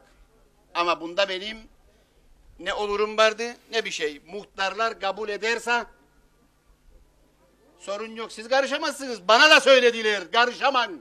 Devlet yetki verdi. Protokol yaptı bakanlık. Şimdi çıkıp da işte belediye başkanı aldı suyumuzu da nereye götürdü? Ben mi aldım suyu? Hayır, bunda bir kere bana karşı yapılan bir haksızlıktır. Ben kesinlikle ve kesinlikle bu köyler Fota'da, bundan sonraki Akçiçek Şirinevler, Göçeri ve Pınarbaşı'nın da bir gün susuz kaldığını söylemez biriyim. Özel büyük arızalar, onlar da bu 11 senede bir veya iki defadır. Hiç kimse diyemez ki aksi bir şey yaşandı. 8 milyar dediniz su borcu. Arkadaşlar, bu köyün 2008'den bugüne kadar Pınarbaşı köyüne yaptığımız toplam fatura 1.783.000 Türk lirasıdır. Bu paranın yaklaşık 1,5 milyon lira parasını topladı, köylümüz ödedi. Bir grup insan var ki reddeder ve hiç ödemez. Şimdi sorarım ben, ödeyenler enayi mi? Veya o arkadaşlarımız 11 senedir neden reddederler ödemeyi? Bence bunu siz onlara sormanız lazım. Bu hizmetler, mikrofonu biraz sonra size vereceğim. Biz 11 senedir bu kadar insan öder. Bir 20 kişi ödemek istemez. Ödemesinler mi? Hiçbirimiz ödemesin. Devlet bizden para almasın. Biz de sizden almayalım. Almayalım. Ne olacak yani? Ödemeyelim. Bedava hizmet olmaz. Eğer ki bu vergileri ödemeyeceksek çökecek. Nerede veresiye, nerede ödememe, kaybetme, saklama varsa o sistem çöker ve batar. Varsa aklınızda farklı bir formül ve böyle yapalım da daha güzel derseniz ben her türlü öneriye açığım. Yani şimdi bakkala gittiğimizde ekmeği alırız. Öderik değil. Ödemezsek bakkal batar. Veyahut da şunu söyleyeyim. Telefonu kullanırız. Ödemeyen var mı telefonu? Yani çok da kullanmasak da bir şey değil yani. Ama beni Pınarbaşı'nın suyunu nereye götürdüğün konusunda veya Dikmen'e gider konusunda kimsenin suçlama hakkı yoktur. Dikmen'e su gitmez. Türkiye'nin suyu, bak söyleyeceğim ama Pınarbaşı suyu değil yani. Şimdi Türkiye'den gelen su ki burada vardır yani 6 ay önce, 8 ay, 1 sene önce BESKİ kurulduğunda ben BESKİ'nin yürütme kurulundaydım. Ve Türkiye'den gelen suyun belediyeler tarafından yönetilmesiyle ilgili ısrarla mücadele ettik. En sonunda Sayın Ahmet Benli Gönyeli Belediye Başkanı ve Dikmen Belediye Başkanı ben hala daha suyun protokolünü, kabulünü imzalamamıştık.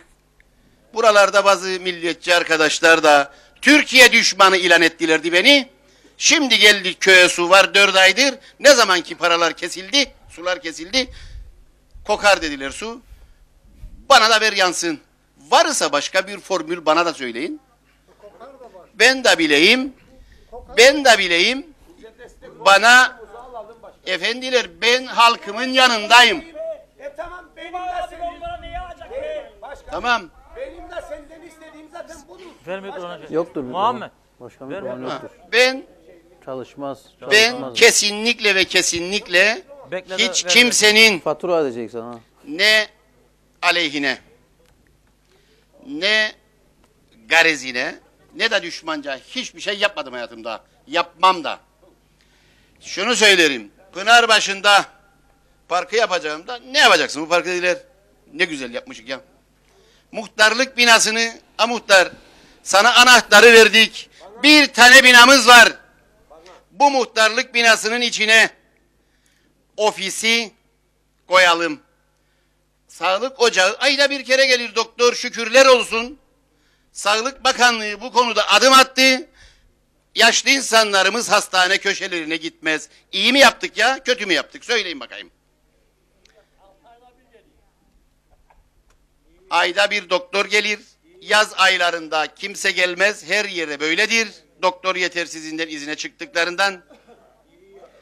İlk önce biz ne yaptık? Haşim'in dükkanını tuttuk. Çok insan geldi bana dedi ki niye Haşim'in dükkanını tuttuk? Ben daha ucuz veririm. Siz de dediniz muhtarlığa taşınalım. Taşındık muhtarlığa, fena mı ettik? Muhtar değildim mi başkan ben o zaman? Muhtar olan dedi bana. Ali dedi. Aldık, ne yaptık? En içeriye bilgisayar ve kasa olduğundan en içeriye koyduk neyi? Belediyenin ofisini. Evet. İkinci odaya dik olsun muhtarlık. Ön odada sağlık ocağı için gelen insanlarımız bekleme odası kullansın. Ayda bir vezne de işlemez o gün. Muhtarlık odasını da vezne odasını da kullanıyoruz. Vezne odası olur muayene odası. Muhtarın odası olur ilaç ve eczacılık.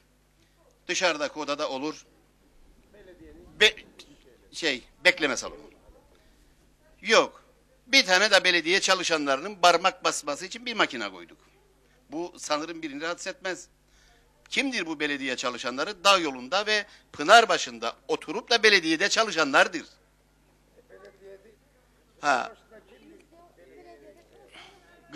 8 tane burada var, 7 tane o bir tarafta var. Şimdi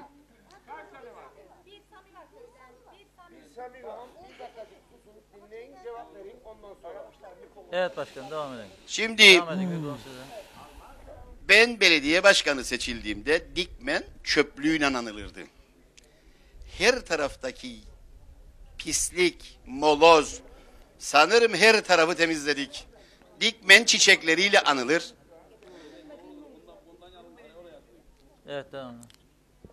Her köyde bahçe var, her köyde park var, her köyde çiçek var, her köyde sağlık ocağı var.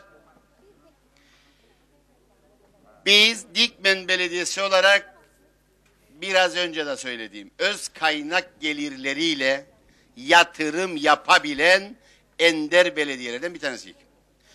Son bir senede 5 tane köyün su hatlarını belediyenin yani halkın parasıyla yaptık. Kimse çıkıp demesin aldı TC yardım heyetinden, aldı şundan. Bazı yerde derler ki Avrupa Birliği para verdi kendilerine de yaparlar. Böyle haksız eleştiriler doğru değil. Doğru olan belediyenize sahip çıkacaksınız. Şimdi düşünün, taş duvarlar belediyenin parasıyla. İçme suyu hatları belediyenin parasıyla. Şu güzelim okul bak 45 tane yavrumuz burada eğitim alır. Kalkmazlar sabahtan saat 5'te. Düşsün 4 yaşındaki çocuk minibüsüyle Dikmen'deki okula veyahut Gönyeli'de Lefkoşa'da ki anaokullara gitsinler. Ne güzel iş yaptık. Bunuyla hepiniz gurur duyacaksınız. Bence böyle. Ben yaptığımız işlerle gurur duyanım, sevinirim, övünürüm da. Halkımız da böyledir ama öfke duymak doğru değil be arkadaşlar. Varsa yanlışımız oturacağız, konuşacağız.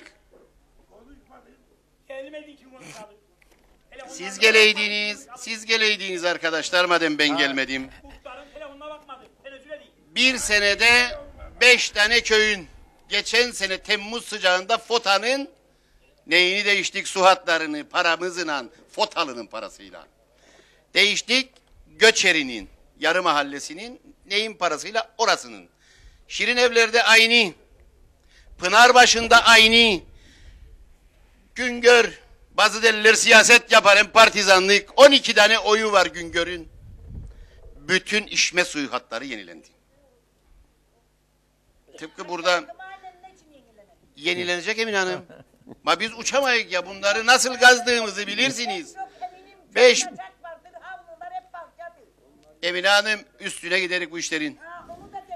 Kesinlikle değişecek. 5,5 kilometre gazdık. Bu köyde gırıcılı eskavatörle gazdık. Hep kayadır gazılmaz. Yedik canımızı. Belende ağır dağı değiştirdik. Öldük de bittik. Gazılmaz. Ama bunu bitirmenin, başarmanın Hani derler biraz önce dediği biri kırmızı akar. Ve arkadaşlar nasıl kırmızı akar? En son teknoloji polietilen borularla yenilendi bu hatlar. Ha kırmızı aktığı suyu gördüm. Keziban Hanım'ın evine gittiğimizde de çocuklar oradaki saati söktüler de çevirdilerdi. Kırmızı aktıydı su. Ne kadar iyi yaptık da bu içme suyu hatlarını yeniledik. Bu sağlıktır be arkadaşlar. Belediye sağlığınızda düşündü. Havaya ilaç atar dediler, sinek ilacı. Biz 2011'den beri havaya ilaç atmadık. Evet, 2 tane makinamız yatır içeride. Ama atmadık. Hiçbir çocuğu da zehirlemedik. Haşare ile mücadelede belediyemiz her sene Haziran ayının başında ve bu lise talebeleriyle üniversite talebeleriyle yapar. Bu sene farklı sorunlardan dolayı geç başladılar. Geç bitti bu işler ama şunu söylemek isterim ki bu belediye çalışır, dayağı hak etmez, sahip çıkacaksınız. Varsa sorunumuz oturacak, çözecek. Ben gelmedim, siz geleceksiniz. Biz bu köyde çok işler başardık. Ben değil sadece ya. Ben sizin istediklerinizi yaptım zaten. Farklı bir şey ne yaptım ki? Geldim kaldırım yapayım, bordür taşlar orada.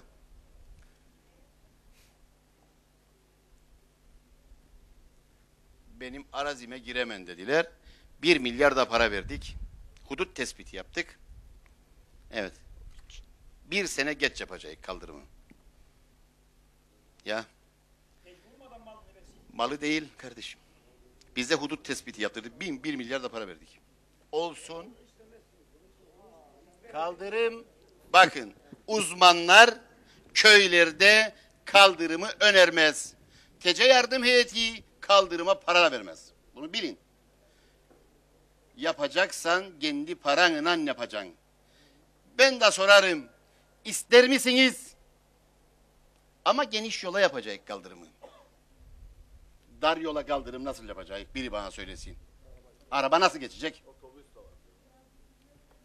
Yani şimdi biz Çınar yolunda genişletme yaptık. Geldik bir evin köşeciğine. Ve arkadaşlar Gırnılı karar versin. O yol genişlesin mi? Çekiliş yapalım mı? Ben İçişleri Bakanı'na yazdım. Şuranın istimlak edilmesini talep eder belediye. Belediye meclis kararıyla. Yani burada bizim önümüzü Gırnılı açacak. Ben kaplumu onun için vereyim. Usta 1,5 metrekare vereceksin zaten. Çok değil ya. Otobüs geçemez. Neyse. Ben şunu söyleyeyim.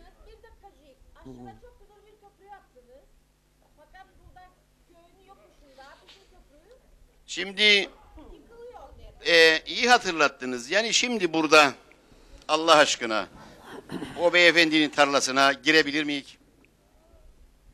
Muhtar sorarım. Burada yokuşun üstünde ben hazırım ha. Tarla değil köprü. Köprü tarla değil. Burada aşağı giderken Ahmet Bey bu beyefendinin tarlasına şu kadar bir karış girebilir mi biriyim? Müsaade eder mi? İstemezseniz ben istemem, vazgeçtim zaten. Kalsın öyle. Ne yapayım?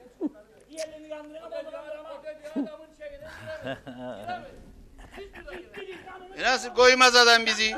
Gönyeli Belediyesi hat geçirdi, bizi davet etti. Ne? Devam edin başkanım. Şimdi İrfan Bey dedi ki işte ve başka arkadaşlarımız da emirname koydular bize. Arkadaşlar 2005 yılında ilan edilen emirname 2006 ve 2007 yıllarında revize edilerek yürürlükten kaldırılmadı. Bu kadar şikayet, bu kadar kavga, bizim sesimizi duyan yok. Ne yaptık bilirsiniz? Dikmen Belediyesi Kasım ayının 10'undan bir tane şehir plancısı istihdam etti ve imar planını çalışmaya başladı. Bu sene üniversite öğrencileri, 15 tane üniversite öğrencisiyle bütün bölgenin haritaları çıkarıldı ve çok ciddi de bir mesafe kat ettik. Yani 1,5 ay sonra 1 sene tamamlanır. 1 sene sonra Dikmen Belediyesi'nin yaptığı çalışmalarla ki Şehir Planlama Dairesi de destek verdi bu konuya. Bir sene sonra bu bölgede Dikmen Belediyesi'nin öncülüğünde emirname kalkacak ve imar planına kavuşacak bölge. İnşallah değil, bir senedir çalışırız biz. Ama her neyse her çıkan televizyona, her mikrofonu alan emirname kalksın artık diyor. Arkadaşlar çalışırız bir senedir. Efendiler belediye bu konuda da görev aldı. Ben anlarım öfkenizi. Nedir mesele? Aslında sizin öfkeniz merkezi hükümetle nedir? Bu bölgede Allah aşkına merkezi hükümetlerin yani belediyeden başka birinin attığı bir imza var mı yahu? Varsa bana söyleyin. Bir tek tespih idaresi gitti kavga dövüş Ağırdağ'a götürdük. O kadar. O kadar. Başka bir şey yoktur. Tespih idaresinden gitti. Şeyi yapacağına Sipriyana'nın önünde araba kullanabilmek için cambaz olmak lazım. Bence aşağısını yapsalar daha güzel olacaktı. Ne kadar devam edecek bu arada? 5 tane araba geçer günde muhtar. İyi oldu. Toparlasın abi. Ondan değil. Bir şey değil. Evet. Evet. Hadi başkanım Yani siz şimdi toparlayın. ben şunu söylemek Başkanım isterim. toparlayın da. Tamam toparlasın. Dereler, bakın dereler dediler ki dere yani hiçbir şey yapma. Dere yaptık yahu. Aşağı Kırnı'da seni İnsanlardan imza aldın. Sırf onu şey yapasın diye ve hala daha duvar öğrenmek şansa be. Kişiye özel iş yapan mısın? Hala daha adamı kandırdın. Çöplü yapacaksın malını ikiye böldün. Hala daha adamın çöplü yapmadın. Aldın hep şeyleri kaçtın gittin o tarafa be. Dikmen Belediyesi TC yardım heyetinin 1,5 milyon katkısı ve Dikmen Belediyesi'nin de 500 bin Türk lirası katkısıyla Taşkent'te 450 metre, Dikmen'de 500 metre, Boğaz'da 2 kilometre, burada da yaklaşık 400-500 metrelik tamamen sel sularını toplamak ve insanlarımızın malına zarar gelmemesi için belediye çalışma başlattı. Ne dedim? 1,5 milyon Türk lirası TC yardım heyetinin katkısı var. 500 bin lira da Dikmen Belediyesi'nin sizlerden topladığı vergileriyle bu kanallar Pınarbaşılı'yı da, Boğazlı'yı da, Dikmenli'yi de, Taşkentli'yi de bu sellerden koruyacak. Şimdi kişiye özel, yoktur akrabam burada benim. Hepsi de Kırnılı'dır. Hepsi de köylünüzdür. Sizlerin de mahallesidir. Mahallede de kimsenin şikayeti yoktur ha. Hüseyin'in de yoktur. Sorun bakayım. Arayın sorun şikayetçimi. Beni arayıp da telefonuma bakmadığım diyen her adam beni Facebook'a atar. Benim sizden şikayetim yoktur arkadaşlar. Tamam. Belediye de bir gün dahi durmadı. Bir gün. Yollar kazıldı. Ne zaman kazıldı değişti sular? Mayıs'ta çıktık biz buradan. Haziran'da seçim. 2 ay yaz tatili. Tatile çıkmayanız var mı? Ben çıkmadım. Ya gene işin başında. Personel çıktı izine. Geldik Eylül'e. 14 Eylül'de başladı herkes. Tam kadroyu çalışırız. TC yardım heyeti kaynaklarını aktaracak şimdi belediyeleri. Kimine 300, kimine 500, kimine 1 milyon. Bize de mutlaka verecek.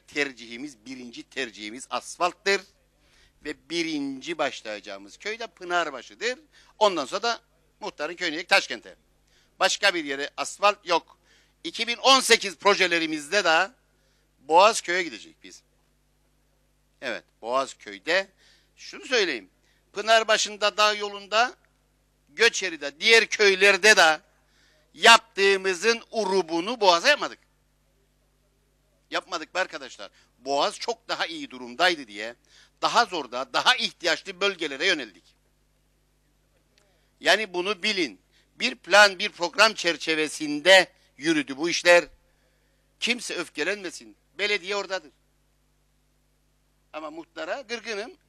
Bana yaptıklarından dolayı. Ben hak etmediğimi kabul etmem. Böyle de bir yapım var. Benim hakkımda muhtar birçok şey söyledi. Ben bak ekranda da söylerim. Neyse burada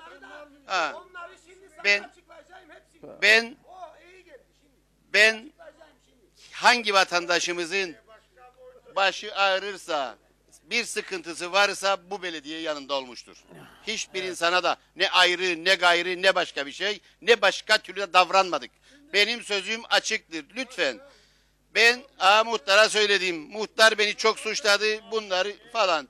Onun için hepinizi seviyorum. Bravo. Bir yanlış anlaşma, bir yanlış anlaşılma olmasın. Dikmen Belediyesi, yani bu sular konusunda 3 aylık ibaresi de 1 sene önce kondu ya 1,5 sene önce. Kimse ödemek istemiyor. Geçen sene de geldik, kestik. Dediler ki bize, müsaade edin bize, müsaade edin. Arkadaşlar, bize suyu 2,30'dan verir devlet. Devlet katkımızdan da keser. Bize 4,5'dan başlar. Hayır, yoktur 6,5. Dikmen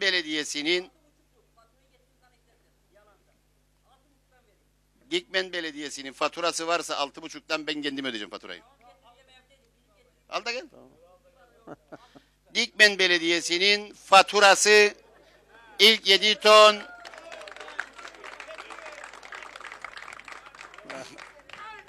ilk 7 tonu arkadaşlar, ilk 7 ton 4,5 lira. Ondan sonrası 5, 5,30, 5,50'dir. Bunun dışında başka bir ücreti yoktur. Ama yoktur 7 lira.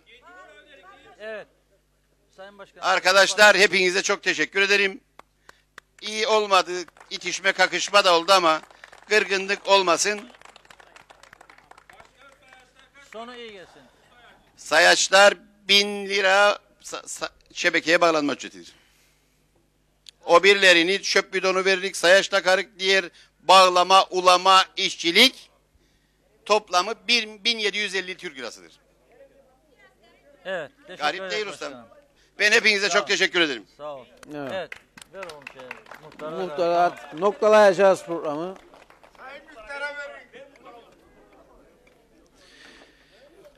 Şimdi Yok sen otur. Ha? Çünkü öndesin sen. Tamam. Şimdi başkan bazı konularda Muhtar konuşuyor, buyurun. Devam et muhtarım. Buyurun. 5 dakika. başkan bazı konularda politik konuşuyor. Bizim de politik konuştuğumuz şeyler vardır. Şimdi okul dedi, bizim kendi paramızla yapıldı dedi. Her sene devlet belediyelere, sayın vekil de buradadır, %15 katkı koyar.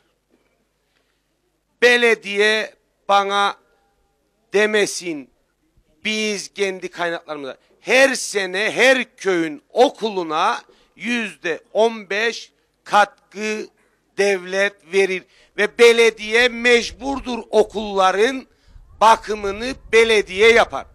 Şimdi ama yine de bizim inan birlikte olduğu için, bu katkıları yaptığı için kendine ben zaten teşekkür ettim.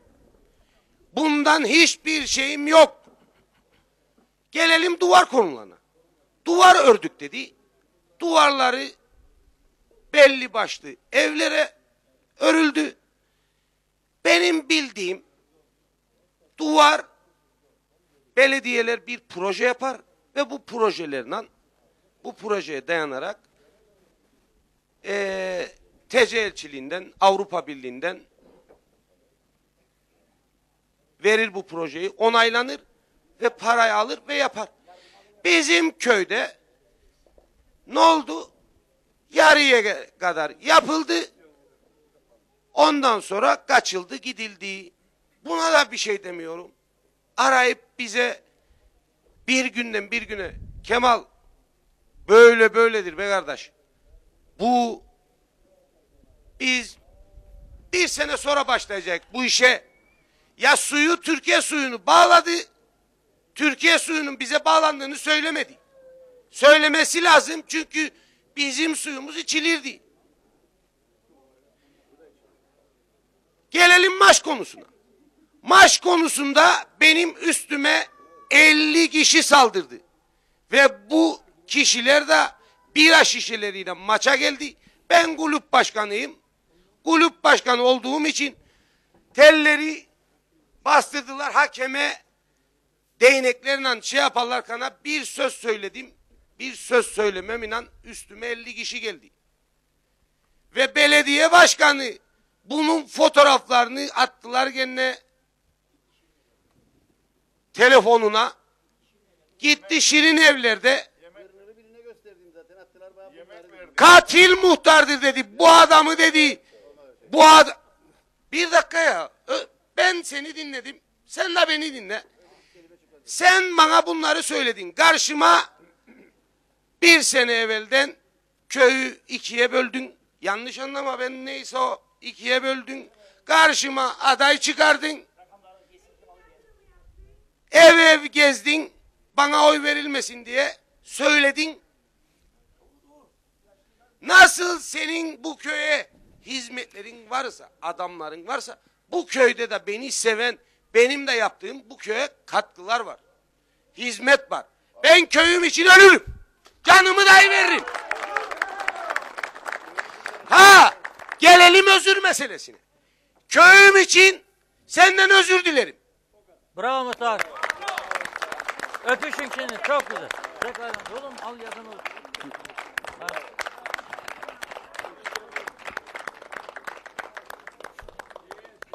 Benim amacım ben particiliği de bıraktım. Benim amacım bu köye hizmettir. Elimden geldiği kadar da bu köye hizmetimi vereceğim. Ama ben de bir köy muhtarıyım. Sorumlu olduğum kişiler var. Beni arar. Ben kimi arayacağım? Bir tane gene yanlış anlama. Bir tane kodun şey var. Müdürün var. Ergin Eligön. Belediyede ustabaşı. Ne olursa kahvede ne yapılırsa hem 3-4 kişi yalan üstüne koyarak arar belediye başkanlığı. Yok Kemal muhtar öyle söyledi. Onu öyle söyledi. Evlere gider. Yani dedikodudan başka bir iş yaptığı yok. Ve bu köyü belediye başkanıyla bu hale getiren benim şeyimi o Ergin Eligön'dür. Ve su açar. 1 milyar 800 milyonla maaş alır. Asıl da gene yani Şimdi gider belediye başkanını dürter yalan söyler. Kasabın evdemiş. Ekinler varmış. Hıyar domates bilmem ne de babamın suyu alırmış. Ve gelir belediye başkanına yalan söyler. Ve adamı yollattırır, emir verdirttirir de su saatini söker. Su saatini söktü abi babamın su saatini. O Ergin Eligön. Bütün köyü birbirine Hop. Yo. Evet toparlan hadi bitirelim zaten. Yani ben gene de belediye başkanından hizmet isterim. Telefonlarıma baksın. Peki. Ben de gene köy hakkında bilgileri vereyim. Beraber çalışma içinde bu işi götürelim. Evet. Başka bir şey istemiyorum. Arada bir tatsızlık oldu ama her şey...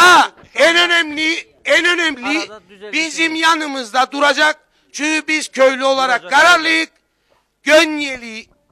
Gönyeli Belediyesi şu an Türkiye'nin suyunu alıyor. Bizim sularımızın anda 8 tane çim saha büyüklüğünde parkları sular. Doğru. Bize destek versin. Peki. Suyumuzu alalım. Bundan sonra daha iyi bir ilişki olacak. Başkanla bak kucaklaştığınızda bu düzelmiştir. Bu arada unutmadan söyleyeyim. Belki sen de söyleyeceydin ama Mustafa Hacı Ahmetoğlu'nun da 2 gün önce ölüm yıl dönümüydü. Onu da rahmetli anmak Allah istiyorum rahmet buradan. eylesin, nur içinde Bu köye yatsın. büyük hizmetleri oldu, ülkeye büyük hizmetleri oldu. Çok. Bu meşhur çınar suyunda da büyük hisseleri vardı Mustafa Bey'in.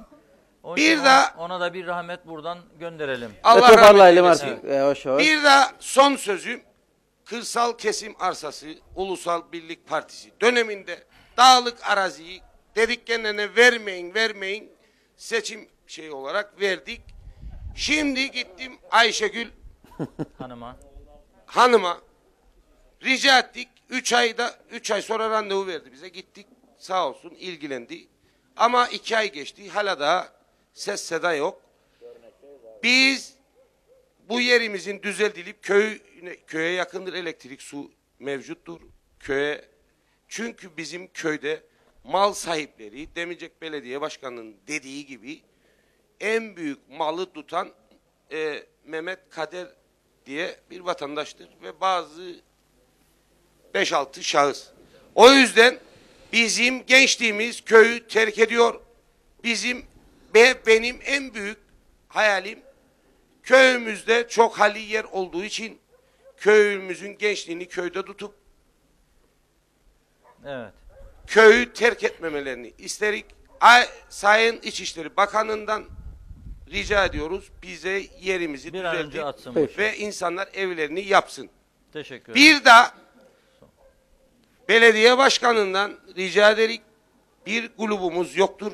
Bana bir kağıt gönderdi bu yer için. Onu muhtarlık olarak kullanırım su şeyi için.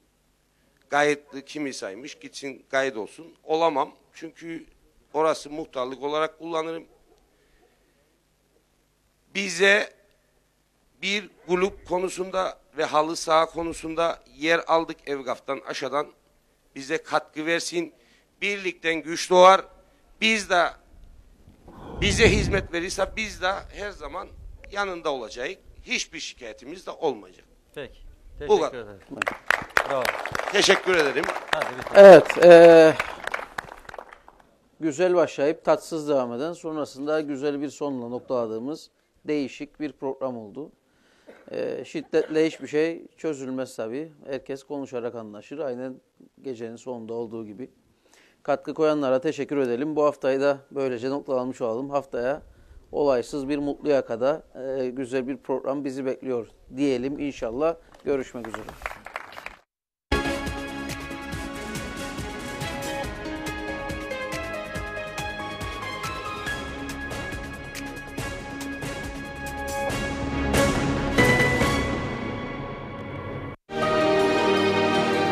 Yollarda güven, ülkede huzur istiyoruz.